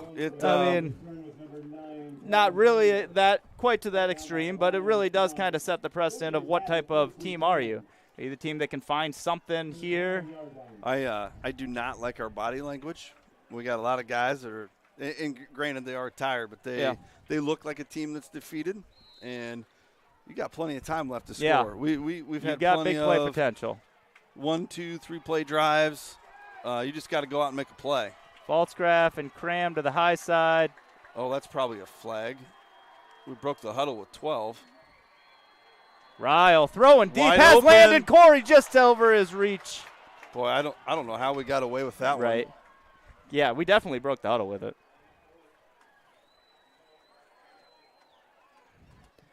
Boy, But we'll take it. Just As good as he's been, just a step off. He just missed that one by a hair. Would have been interesting to see if Landon could outrun those guys. got some speed. Yep, he's a trackster. He can run. But that was the opportunity we were looking for. Right. Which then you might have had the same question: did you score too fast? But Right. No kidding. let's find ourselves in the scoring side of the field first. Ryle takes the snap. Gets the ball he's up. wide open. Oh. Had some pressure from the Yep. backside. Had a lot of pressure. Not an easy throw. The angle just looked like it might have been on target. Wasn't able to step up like he wanted to. Really took a shot from behind too. Yeah. Just bringing those 4 men, but they managed to get there. It'll be 3rd and 10. A little late getting a play in here. 12 seconds on the clock, and Ryle's still on his way out. Yeah, we're going to have to hustle here. You don't want to use a timeout, especially when the clock is dead. And we're going to use it. You just got to have a play faster than that. Because nobody's moving fast enough to get a play in at 15 seconds and get it out through the middle. We've talked about this multiple times tonight. You're probably in a position where you're gonna go for this. Yeah. And so, does that dictate your play call here a little bit? You don't have to throw the ball for a first down. Sure. Maybe you try a sneak run here. Yeah. Or a screen pass. The screen pass. I mean, they're bailing. The everybody, problem is right? They're playing you're prevent. missing your screen guy with Moore, and right now we've got House in there, which I'm sure he can run it. He plays rugby. He can run the football a little bit, but not quite the same way that Caleb Moore is going to. In third grade, he was a fullback that was a 4-back, so he actually got the ball some. If you want to take yourself way, way back. But you're definitely looking for a little bit bigger play. But it doesn't have to be down the field. Yeah. Just give yourself a chance here. I definitely think you want Titus to touch this football, if possible. They're giving Reed a lot of space and Titus a lot of space. Jet sweep. Oh, my goodness, that was a big blitz. Completely untouched, Braden Foster.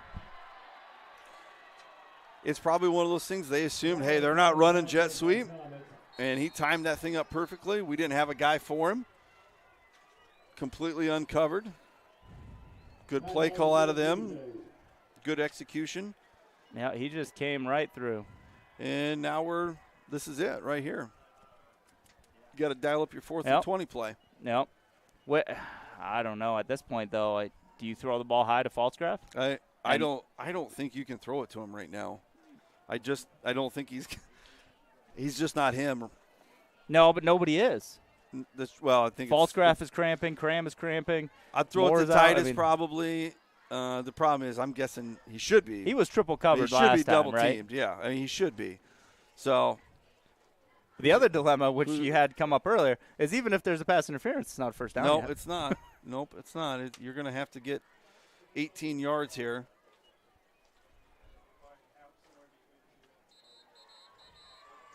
And your prevent defense, you're going to have somebody floating in the middle looking for that screen now, because that's I think that's just too much. You might only put 3 guys on the line, put 2 or 3 safeties deep, especially with 18 yards. I mean, that's a lot of yardage to cover. Yep. Here's what I know is I don't love any play option for 4th and 18 or 4th and 17 with the game on the line. Batney wide left, Cram near Look at left. that 5 across, right at the sticks too. He got away. out. We got some sort of flag. Feels like that's the holding area, right? Holding, or maybe even a guy downfield. Did we just take out Hoop?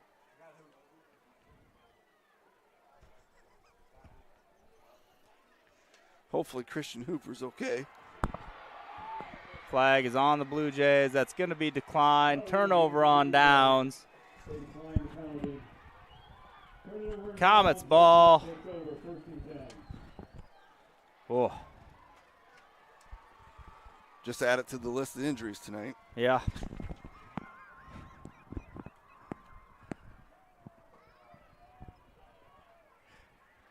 $121 remaining.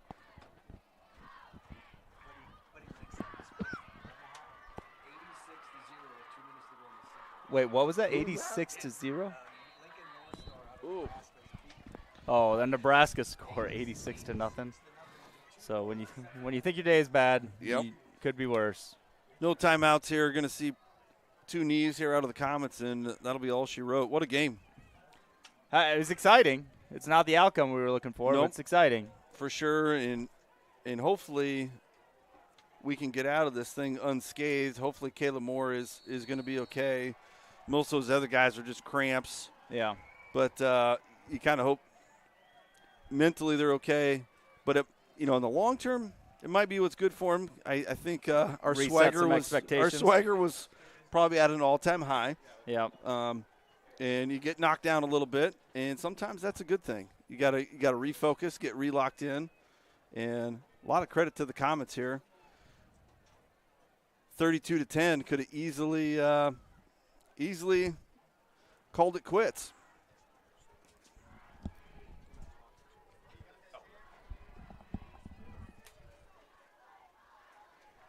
This will be the last one of the night. 43-39. It did end with a weird score. That it did. 39. Can't be too many of those in history. It's hard to get that number. It definitely is.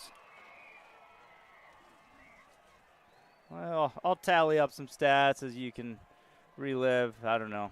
I don't even know if you want to relive any at the end of the day. Yeah, at the end of the day, it comes back to some opportunities that we missed, that we didn't take advantage of.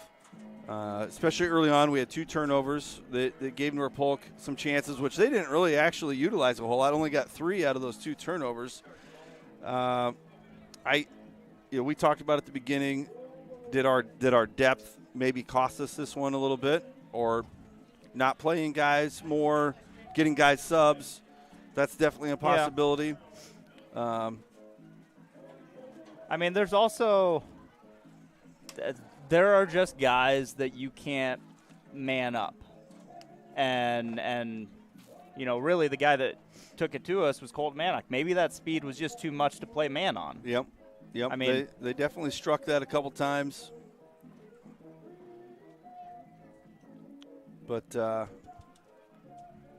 so our first award, Farrell's Extreme Body Shaping Level 10 Teammate. I feel like there's a lot of opportunities for this because we had a lot of backups that had to step up. I'm kind of thinking it's tough, right? Because it's easier if you have a game-saving play. We had a nice breakup over here. Carter made a couple nice plays in coverage.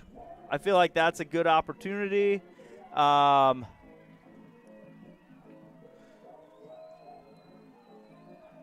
Yeah, Colt Miller had some good step-up opportunities too. A couple, one really big play there to break through in the backfield. The hard part is the line. You don't get to see that as much. Right. They're down in the trenches. I'm sure there's. And we had, Austin Hansen was in, Sawyer Minor was in, and we weren't expecting to see either one of them. I go Carter. Carter made a couple Carter nice Albright, going to be our Farrell's Extreme Body Shaping Level 10 teammate, stepping up for as the backup defensive back and getting in there. And, we can bounce around. Falsgraf had a big game and Titus had a big game, but we set a record passing yards wide. I think that's the Legacy Bank player, Bank player of the game. I'm on board. Vision Bank player of the game. Jordan Ryle had some 20/20 vision right there, throwing for what I believe a school record 344 yards, along with 4 touchdowns. So good opening game for him, but we go Vision Bank player of the game. Vision Bank, see what they can do for you. And for us Blue Jays, that's going to be good night and go Blue Jays.